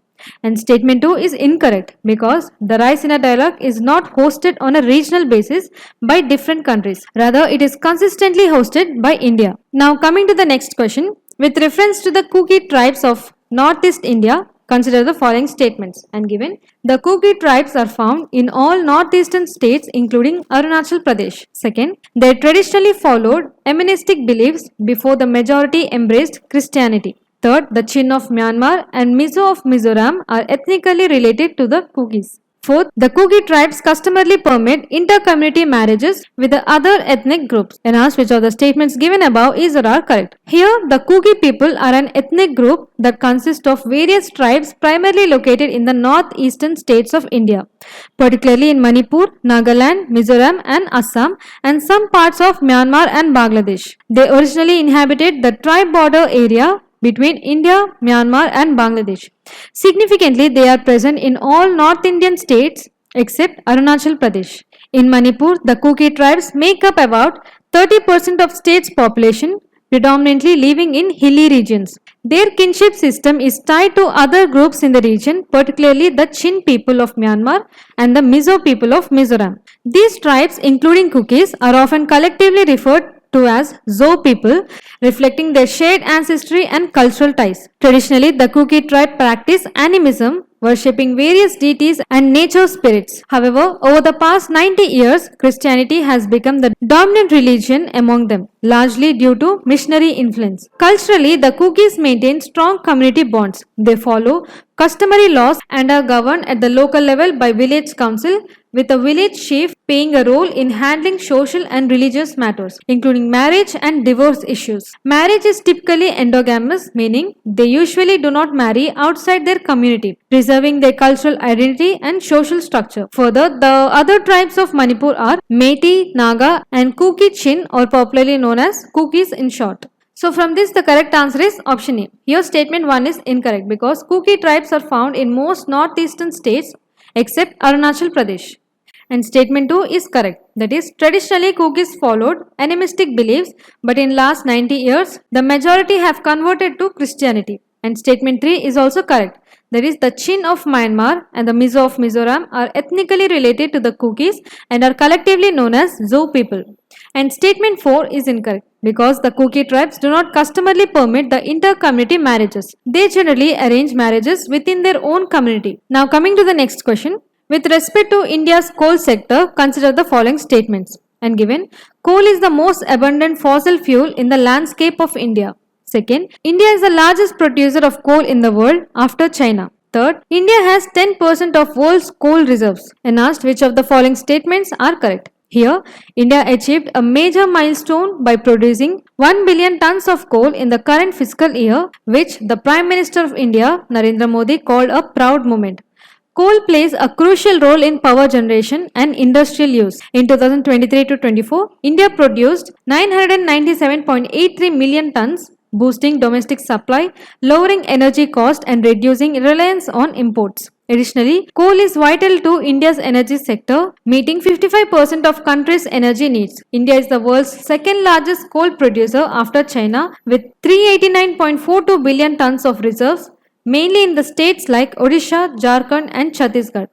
And about 90% of coal is thermal, primarily used for power generation and industries like cement and bricks. And these thermal power plants alone consume 80% of India's coal. Further, India relies heavily on coal, holding 10% of global coal reserves, but only 0.7% of natural gas reserves are making coal a critical and affordable energy source. So from this, the correct answer is option D. Here statement 1 is correct because coal is indeed the most abundant and widely available fossil fuel in India. And statement 2 is also correct. That is, India ranks second globally in the coal production after China. And statement 3 is also correct because as per the latest data, India holds approximately 10% of global coal reserves. Now coming to the next question. Consider the following and given increased carbon emissions, second loss of biodiversity, third changes in ocean salinity, and fourth melting of ice sheets. And asked how many of the above reasons are responsible for the weakening of Antarctic circumpolar current. Please pause and try to attempt this question. Now let us discuss about it. The Antarctic circumpolar current is the strongest ocean current in the world, flowing clockwise around Antarctica and driven by powerful westerly winds. It is the only ocean current that connects Atlantic, Pacific and Indian Oceans, making it crucial for global ocean circulation. Now coming to its significance, first, it regulates global climate by helping the oceans absorb heat and carbon dioxide. Second, it acts as a barrier, preventing warm waters and invasive species from reaching Antarctica, protecting its fragile ecosystem. Third, the Antarctic circumpolar current also distributes water, heat and nutrients around the planet, influencing marine life and weather patterns worldwide. Additionally, the Antarctic circumpolar current is weakening due to several interconnected factors including rising global temperatures, shifting wind patterns, changes in ocean salinity, climate change and the melting of Antarctic ice sheets. These disruptions affect the current's flow and stability. Now coming to the impacts of Antarctic circumpolar current weakening. First, it leads to greater climate variability and more extreme weather in some parts of the world. Second, it reduces the ocean ability to absorb carbon dioxide, thus accelerating global warming. Third, it poses a serious threat to Antarctica's ecosystem, endangering its unique biodiversity. Fourth, it disrupts the formation of Antarctic bottom water, a key component of global ocean circulation, by altering salinity levels. Fifth, it weakens the oceanic jet around Antarctica, affecting the movement of water, heat and nutrients globally. From this, the correct answer is option D. Here, all four listed factors contribute to the weakening of Antarctic circumpolar current. That is, increased carbon emissions contribute global warming, which affects ocean temperature and circulation patterns. And loss of biodiversity can disrupt marine ecosystem balance, indirectly impacting ocean currents and nutrient cycling. And changes in ocean salinity directly influence water density, affecting the strength and flow of currents like Antarctic circumpolar current. And also melting of ice sheets. It adds fresh water to the ocean, altering salinity and temperature, which are the key factors in current dynamics. Now coming to the next question. With reference to National Quantum Mission, consider the following statements and given. The mission aims to develop intermediate scale quantum computers with 50 to 1000 physical qubits within 8 years. Second, the 4 T hubs focus on quantum computing, quantum communication, quantum sensing and quantum materials. Third, the mission is implemented by the Ministry of Electronics and Information Technology. And ask which of the following statements are correct. Now we can pause and try to attempt this question. Okay, let us learn about it. What is quantum computing? That is, it is a cutting edge technology that uses quantum bits or qubits instead of classical bits, that is zeros and ones. Unlike classical computers, qubits leverage superposition and entanglement, enabling exponentially faster processing. The key components of quantum computing are qubits. Unlike classical bits, zeros or ones, qubits can exist in multiple states simultaneously. Second, superposition. A qubit can be both 0 and 1 at the same time, increasing computational power. Third, entanglement. Qubits can be linked regardless of distance, allowing faster communication. Fourth, quantum speedup. Here the quantum computers solve complex problems much faster than classical computers. Now let us also learn about National Quantum Mission. It was launched in 2023 with an investment of 6,003.65 crore to develop India's quantum technologies over 8 years and led by Department of Science and Technology. Now the key focus areas of National Quantum Mission are: first, quantum computing evolution, that is to develop quantum computers of varying qubits capacities, that is 20 to 50, 50 to 100 and 50 to 1000 over the next 8 years. Second, satellite-based quantum communication, that is to establish quantum secured communication within India and extend it to international communication over distances up to 2000 kilometers. Third, intercity quantum key distribution, that is to secure data transmission over long distances using quantum encryption technologies. Fourth, multi-node quantum networks, that is to build scalable quantum communication networks with multiple node quantum memories and repeaters. Fifth, advanced quantum sensing and clocks to develop quantum devices for precision measurement like sensitive magnetometers, gravity sensors and atomic clocks for navigation. Sixth, quantum materials and devices. For research and development, next generation quantum materials for computing, communication and other applications. So from this the correct answer is option A. Here statement 1 is correct. That is, the mission aims to develop intermediate scale quantum computers with 50 to 1000 physical qubits within 8 years. And statement 2 is also correct because the 4 T hubs focuses on quantum computing, quantum communication, quantum sensing and quantum materials. And here statement 3 is incorrect because the mission is implemented by the Department of Science and Technology. Now coming to the next question, consider the following statements regarding Five Eyes Intelligence Alliance. And given, the alliance was formalized during Cold War to counter Soviet threat. Second, India is a member of Five Eyes Intelligence Alliance. And asked which of the statements given above is or are correct. Now let us learn about it. The Five Eye Alliance is an intelligence alliance comprising Australia, Canada, New Zealand, United Kingdom and United States. These countries share intelligence to protect mutual national interest driven by common values like democracy, rule of law and human rights. They share English language and trust each other's legal frameworks and make cooperation efficient and effective in addressing global security challenges. Additionally, the five-country ministerial is a forum where the Five Eyes security ministers meet to discuss collaboration on national security and public safety issues. The forum covers a broad range of topics relevant to the security of Five Eye countries.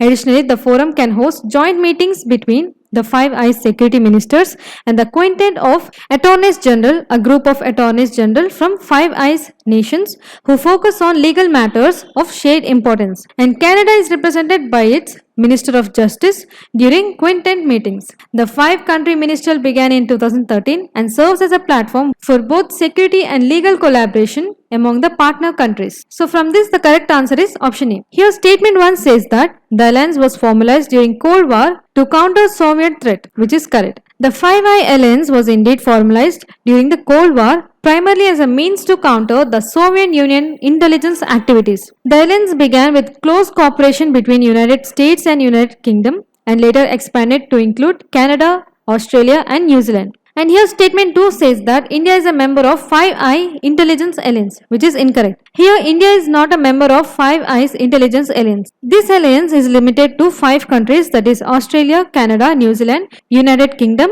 and United States. Now coming to the next question, with reference to India's nuclear energy initiatives, consider the following statements. And given, India aims for 100 gigawatts nuclear energy target by 2047. Second, India's nuclear energy program focuses on utilizing thorium as a future fuel for sustainable energy production. And asked which of the statements given above is or are correct. Now let us learn about it. The new nuclear power project in Jaipur will have 6 reactors, each with 1730 megawatts capacity, totaling 10,380 megawatts, which will account for 10% of India's target of 100 gigawatts nuclear energy by 2047. Significantly, the project will play a key role in helping India achieve its net zero emissions by 2070. Further, nuclear energy is a zero emission source, producing electricity without harmful emissions like fossil fuels. It works by splitting uranium atoms to release heat, which generates steam to power turbines. For India, expanding nuclear energy aligns with its goals of sustainable, self-reliant energy and decarbonization, helping reduce reliance on fossil fuels, mitigate climate change, and ensure energy security while minimizing environmental impact. Here, India has 22 operational nuclear reactors with capacity of 6,780 megawatts, and by 2032, it plans to add 18 more reactors, boosting total capacity to 22.4 gigawatts. These reactors are indigenously developed with advanced safety measures supporting India's Atmanirbhar Bharat initiative for self-reliance in nuclear technology. From this, the correct answer is option C. Here, statement 1 says that India aims for 100 gigawatts nuclear energy target by 2047, which is correct. India has set an ambitious goal to develop at least 100 gigawatts of nuclear power capacity by 2047. This target was highlighted in the Union Budget 2025, emphasizing nuclear energy's role in the country's clean energy transition. And statement 2 says that India's nuclear energy program focuses on utilizing thorium as a future fuel for sustainable energy production, which is also correct. Here, India's nuclear strategy includes a 3-stage nuclear power program, which aims to utilize thorium as a primary fuel source in the 3rd stage. This approach is designed to make full use of vast thorium reserves, ensuring long-term energy sustainability. Now coming to the next question. With reference to anti-defection law, consider the following in which the law deals with defection in parliament or state legislature by, and given, members of political party, second, independent members, third, nominated members, and asked which of the following statements are correct. Now let us dive into it.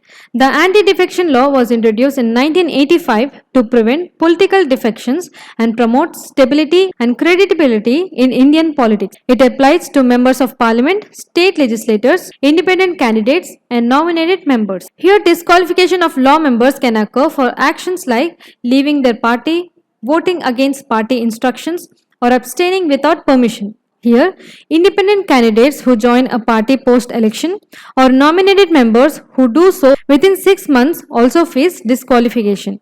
An exception exists if a party merges with another and if more than 2/3 of members agree. The Speaker or Chairman of the House is responsible for disqualifications, and in case of a dispute, a member of House will resolve it. The Supreme Court can review the Speaker's decision if it violates the Constitution or is made in bad faith. This law aims to promote stability, discipline, reduce corruption, and prevent frequent elections. Now coming to the loopholes or disadvantages of the anti-defection law are Speaker's power. Here the Speaker, being a part of a party, has wide powers and there is no time limit to decide on disqualifications. Second, restriction on freedom. The law curtails on legislators' ability to oppose bad party policies, limiting their freedom of speech and conscience. Third, ambiguity. The law doesn't clearly define voluntarily giving up party membership. Fourth, lower accountability. Here, legislators often follow party orders, reducing their accountability to voters. And next, internal party democracy. The law strengthens party control, discouraging debate or dissent within the party. Now, what are the recommendations for reform? First, an independent adjudicating body should decide on disqualification. Second, pre-poll alliance should be treated as political parties. Third, exemptions for mergers should be removed. And punitive measures should be introduced for horse trading and defectors. Despite the law, defections still occur, indicating a need for reform to strengthen democratic accountability. From this, the correct answer is option D. Here, the anti-defection law under the 10th schedule of the Indian Constitution deals with the disqualification of members of parliament or state legislatures in the following cases. First, members of a political party. If they voluntarily leave their party, vote against the party's directions or abstain from voting without permission, they can be disqualified. Second, independent members. If an independent member joins a political party after being elected, they are disqualified under the anti-defection law. Third, nominated members. If a nominated member, for example, from the president's quota, join a political party within 6 months of being nominated, they are also disqualified. Now coming to the next question. With reference to Pradhana Mantri Matru Vandana Yojana, consider the following statements and given 5,000 is given in 3 parts for the first living child. Second installment is after child's immunization. Third, only government or PSU employed women are eligible. And fourth, implemented through Anganwadi or health system. And ask which of the statements given above is or are correct. And now before answering the question, let us discuss about this topic. Pradhana Mantri Matru Vandana Yojana is a centrally sponsored scheme launched on 1st September 2017 by the Ministry of Women and Child Development. Its key objectives are to provide wage loss compensation to women during pregnancy and post-delivery for their first living child and to encourage health-seeking behavior, institutional deliveries, and promote maternal and child health care. Now, the target beneficiaries are pregnant women and lactating mothers for their first living child. Second, women must not be employed by central or state governments, PSUs, or receiving similar benefits. Third, eligibility starts for pregnancies occurring on or after 1st January 2017. And next, pregnancy is tracked through the last menstrual period as per the Mother and Child Protection Card. The scheme aims to support maternal health, promote better nutrition, and ensure a healthy start for children. It is available across all districts of India, and the initiative seeks to provide 5,000 cash incentive in 3 installments. Additional benefits via Janani Suraksha Yojana make it up to 6,000 per beneficiaries on average. Additionally, in miscarriage or stillbirth, benefits can be claimed only once, but remaining installments can be claimed during future pregnancy if applicable. And in infant mortality, no reclaims if all installments have already been received. Additionally, the scheme is implemented through Anganwadi services or health systems and uses a web-based application. So from this, the correct answer is option C. That means, in Pradhana Mantri Matru Vandana Yojana, only government or PSU employed women are eligible. Now coming to the next question, consider the following statements and given. There is no question hour on the day the President addressed MPs from both the houses in the Central Hall. Second, the question hour is not scheduled either on the day Finance Minister presents the budget. And asked which of the statements given above is or are correct. Here basically, question hour is the first hour of every parliamentary sitting where the members of parliament have the opportunity to ask to government ministers. This practice serves as a critical tool to ensure accountability and transparency in governance. During question hour, Member of Parliament seeks information about government policies, actions and decisions triggering potential government responses and actions. It also helps in highlighting both national and international policy issues as well as exposing any irregularities or lapses in the administration. While the session is held on all parliamentary session days, it is not conducted on the days when the President addresses the Parliament or when the budget is presented. Question, however, plays a vital role in maintaining a check on the government, ensuring that it remains answerable to the public through their elected representatives. Now coming to the types of questions in Parliament. First, start questions. These are questions for which oral answers are provided in the House. Member of Parliament can ask supplementary questions for further clarification. Second, unstart questions. These questions receive written answers only, and Member of Parliament cannot ask supplementary questions. Third, short notice questions. These are questions asked on urgent matters with less notice given to the government. And fourth, questions to private members. These related to bills or resolutions introduced by a private member, and the questions are directed towards him. In Parliament, ministers answer questions on designated days with the presiding officers deciding which questions are allowed. Further, a random ballot selects 20 start questions for oral answers and 230 unstart questions for written replies. Member of Parliament can ask maximum of 10 questions per day.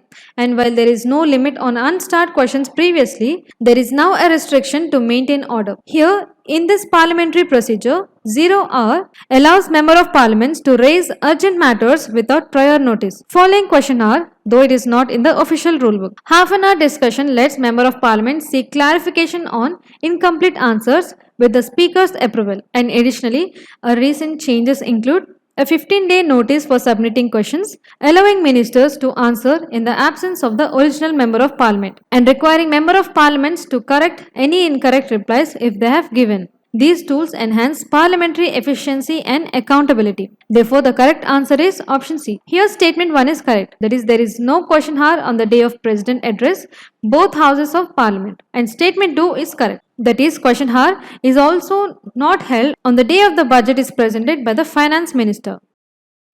Now coming to the next question, with reference to Namami Gange program, consider the following statements and given. Launched in 2014 for cleaning and rejuvenating the Ganga. Second, implemented by the Ministry of Environment. Third, over 50% of the projects are for sewage treatment. Fourth, 3,000 plus crore allocated for biodiversity and afforestation. And asked which of the statements given above is or are correct. Now let us learn about it. Namami Gange program is a flagship river conservation initiative launched in June 2014 by the Ministry of Jal Shakti with a budget of 42,500 crore. Its goal is to reduce pollution and rejuvenate the Ganga river. It is designed as a long-term project over 17 years. It includes annually based funding for sustainability. And as of January 2025, 492 projects were launched and 307 were completed and are now in operational. And 206 sewage infrastructure projects were started with 127 were completed with sanction of 33,003.63 crore and 56 biodiversity and afforestation projects were taken up, in which 39 were completed with 905.62 crore were committed. This program shows significant progress in both pollution control and ecological restoration of the Ganga basin. From this, the correct answer is option A. Here statement 1 is correct. That is, it was launched in 2014 for cleaning and rejuvenating the Ganga. And statement 2 is incorrect because it was implemented by the Ministry of Jal Shakti. And statement 3 is correct. That is, over 50% of the project are of sewage treatment. And statement 4 is incorrect because 905.62 crore were allocated for the biodiversity and afforestation. Now coming to the next question. With reference to Abel Prize, consider the following statements and given. The Abel Prize is awarded annually by the Norwegian Academy of Science and Letters. Second, it is named after mathematician Niels Henrik Abel, recognizing achievements in mathematics. Third, the Abel Prize includes monetary award equivalent to the Nobel Prize. And ask which of the following statements are correct. Here, the Abel Prize, often called the Nobel Prize of Mathematics, is awarded annually by the King of Norway to outstanding mathematicians.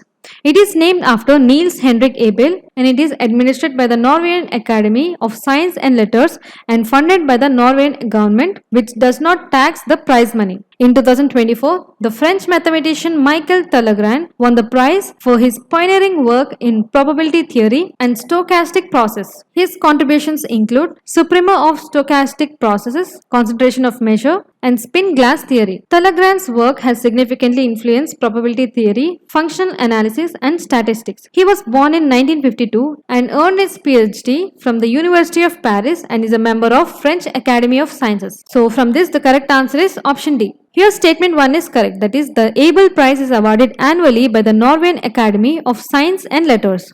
And statement 2 is also correct. That is, it is named after mathematician Niels Henrik Abel, recognizing achievements in mathematics. And statement 3 is also correct. That is, the Abel Prize includes a monetary award equivalent to the Nobel Prize. Now coming to the next question, consider the following and given. GDP measures a country's economic output and is a key indicator of economic health. Second, GDP is calculated at market prices using a base year for comparison. Third, peak, concentration, trough and expansion affect GDP growth rate. And asked which of the following statements are correct. Now please pause and try to attempt this question. Okay, now let us learn about it. Gross domestic product is the monetary value of all final goods and services produced within a country during a specific period, usually a year. It measures a country's economic output and it is a key indicator of economic health. And GDP is calculated at market prices using a base year for comparison. And GDP growth rate measures the economic growth by comparing GDP between different quarters or years. Here, positive growth indicates the economic expansion leading to job creation and income growth. And negative growth indicates a signal to recession, where business delay investments, job declines, and consumer spending reduces. And the business cycle phases includes peak, concentration, trough, and expansion, which affects GDP growth rate. Additionally, there are two types of GDP, that is normal GDP and real GDP. Here the normal GDP is the value of final goods and services at current prices not adjusted for inflation, which reflects in price changes even if output remains constant. Generally, normal GDP is higher than real GDP due to inflation. Now coming to real GDP, it is the total value of goods and services adjusted for inflation using a base year, because to measure true economic growth accounting for price changes. And the real GDP is calculated by nominal GDP by inflation factor. And GDP in India is calculated on the base year, that is 2011 to 12. Earlier it used to be 2004 to 5. So from this, the correct answer is option D. Here statement 1 is correct. That is, GDP measures a country's economic output and it is a key indicator of economic health. And statement 2 is also correct. That is, GDP is calculated at market prices using a base year for comparison. And statement 3 is also correct. That is, peak contraction, trough expansion affect the GDP growth rate. Now coming to the next question. What is the aim of the program Gaia mission? And given, the mission aims to create the most accurate three-dimensional map of the Milky Way galaxy. Option B, the mission aims to focus on the exoplanet detection and the stellar oscillations. Option C, the mission aims to find Earth-like planets in other star systems. And option D, the mission aims to focus on understanding dark energy and dark matter by mapping the geometry of the universe. And before answer this question, let us learn about it. Gaia mission was launched in December 2013, which aims to create a precise three-dimensional map of the Milky Way galaxy. The spacecraft began operations on July 2014 and will conduct in January 2025. Additionally, the Gaia mission was designed for astronometry, the movement of the positions and the movement of celestial bodies such as stars and other objects, providing a deep insight into the structure and evolution of the galaxy. Now coming to the key features of Gaia mission, that is, Gaia was placed at Lagrange point L2, approximately 1.5 million kilometers from Earth. This location allows the spacecraft to observe the cosmos without interference from the Sun, Earth or Moon. Here, Gaia carries three primary instruments, that is, astrometers for precise measurement of position or motion. Second, photometer for measuring the brightness of stars. Third, spectrometer for analyzing the light spectrum of celestial objects. Now coming to the scientific contributions of Gaia mission are: first, 3D mapping of the Milky Way galaxy. Here, Gaia has transformed our understanding of Milky Way's structure, providing insights into its shape, including its central bar and spiral arms. It revealed that the galactic disk is wrapped and wobbles, likely due to collisions with a smaller satellite galaxy. Second, black holes. Gaia has discovered new type of black hole which can only be detected through their gravitational effects rather than light emissions. Third, asteroids and potential threats. Here, Gaia has detected over 150,000 asteroids, projecting their orbits and identifying those that can pose potential threat to Earth in the future. So from this, the correct answer is option A. That means the aim of the Gaia mission is to create more accurate three-dimensional map of the Milky Way galaxy. Now coming to the next question with reference to Bharat 6G Alliance, consider the following statements. And given, it is a collaborative platform involving public and private entities, academia and research institutions. Second, it is facilitated by the Department of Telecommunications. And ask which of the statements given above is or are correct. Before answering this question, now let us learn about it. India's 6G vision, that is Bharat 6G vision, aims for India to be global leader in the design, development and deployment of 6G technology, and which is released on March 23, 2023. And currently it is under development at the international level, expected deployment by 2030. Coming to the key principles of Bharat 6G vision are: affordability, that is making 6G services most cost effective. Second, sustainability, to ensure energy efficiency and eco-friendly network deployment. Third, ubiquity, that is widespread 6G availability across rural and urban areas. And further, it is facilitated by the Department of Telecommunications. Now coming to its composition, industry stakeholders, that is telecom service providers, equipment manufacturers. Second, academia and research institutions. Third, standard organizations for global harmonization of 6G standards. Now coming to its objectives, to develop an action plan for India's leadership in 6G research and development. Second, to foster international collaborations in the field of advanced wireless technologies. So from this, the correct answer is option C. Your statement 1 is correct, that is, it is a collaborative platform involving public and private entities, academia and research institutions. And statement 2 is also correct, that is, it is facilitated by the Department of Telecommunications. Now coming to the next question, consider the following statements with reference to Chandrayaan-3 mission. And given, the Chandra Surface Thermophysical Experiment is a rover payload. Second, instrument for lunar seismic activity is a lander payload. And ask which of the statements given above is or are correct. Now let us discuss about it. Chandrayaan mission is a follow-on mission to Chandrayaan-2 to demonstrate end-to-end capability in safe landing and rover in the lunar surface. It consists of lander and rover configuration, and it will be launched by the LVM-3 from Satish Dhawan Space Center in Sriharikota. Additionally, the propulsion module will carry the lander and rover configuration till 100 km lunar orbit. This propulsion module has spectropolarimetry of habitable planet Earth payload to study the spectral and polarimetric measurements of Earth from the lunar orbit. Now coming to its lander payloads, first, Chandra Surface Thermophysical Experiment to measure the thermal conductivity and temperature. Second, instrument for lunar seismic activity for measuring the seismic activities around the landing site. And third, Langmuir probe to estimate the plasma density and its variables. And a passive laser retroreflector array from NASA is accommodated for lunar laser ranging studies. Now coming to the rover payloads, alpha physical X-ray spectrometer and laser induced breakdown spectroscope for deriving the elemental composition in the vicinity of the landing site. Now let us also see the objectives of Chandrayaan-3 mission, that is to demonstrate safe and soft landing on the lunar surface and to demonstrate rover roving on the moon and to conduct in situ scientific experiments. Additionally, India's Chandrayaan-3 mission has made discovery regarding the presence of water ice on the moon. Previously, it was believed that water was present only on the moon's polar craters. Research based on data on Chandra's surface thermophysical experiments suggests that water ice might also be present in the high latitude regions beyond the poles. This discovery has a major implications for future lander explorations as it could make water more accessible for human missions and space-based activities. So from this the correct answer is option D. Here statement 1 is incorrect because Chandra's surface thermophysical experiment is a lander payload. An instrument for lunar seismic activity is a rover payload.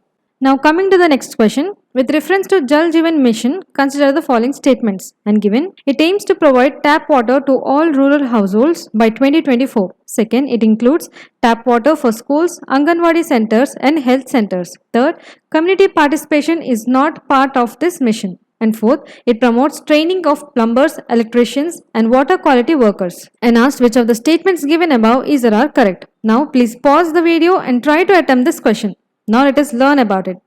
Jal Jeevan mission aims to ensure that every rural household in India gets safe, adequate and affordable tap water, improving the quality of life. Its mission is to help states and union territories plan and run rural water supply systems with community participation for long-term water security. Now the key focus areas are tap water for all, that is to provide tap water connections to all rural homes by 2024. Second, quality and quantity, that is to ensure regular supply of clean and sufficient water. Third, local planning, that is to empower villages and gram panchayats to manage water systems. And fourth, strong institutions, which aims to build systems for sustainable operation and funding. And community involvement. Here it aims to encourage local contributions like money, material and labor. And next, training and awareness. Here it aims to educate on water use and system upkeep. And next, financial support, that is to mobilize resources to run the mission successfully. Now coming to its objectives, tap water for every rural household and public institution. Second, prioritize areas with poor water quality and drought. And third, regularly check tap functionality. And fourth, promote community ownership. Fifth, to maintain water sources and infrastructure. And next, build skilled workforce and raise awareness about safe water and shared responsibility. So from this the correct answer is option C. Here statement 1 is correct, that is it aims to provide tap water to all rural households by 2024. And statement 2 is also correct, that is it includes tap water for schools, Anganwadi centers and health centers. And statement 3 is incorrect because community participation is a part of the mission. And statement 4 is also correct, that is it promotes training of plumbers, electricians and water quality workers. So as we wrap up the revised monthly program by CivicCentre/IAS, let's remember that staying informed empowers us to make smarter decisions and shape a better future. Thank you for being a part of this program. And don't forget to like, share and subscribe to stay updated. See you next time, and until then, stay curious, stay informed and stay ahead. Thank you.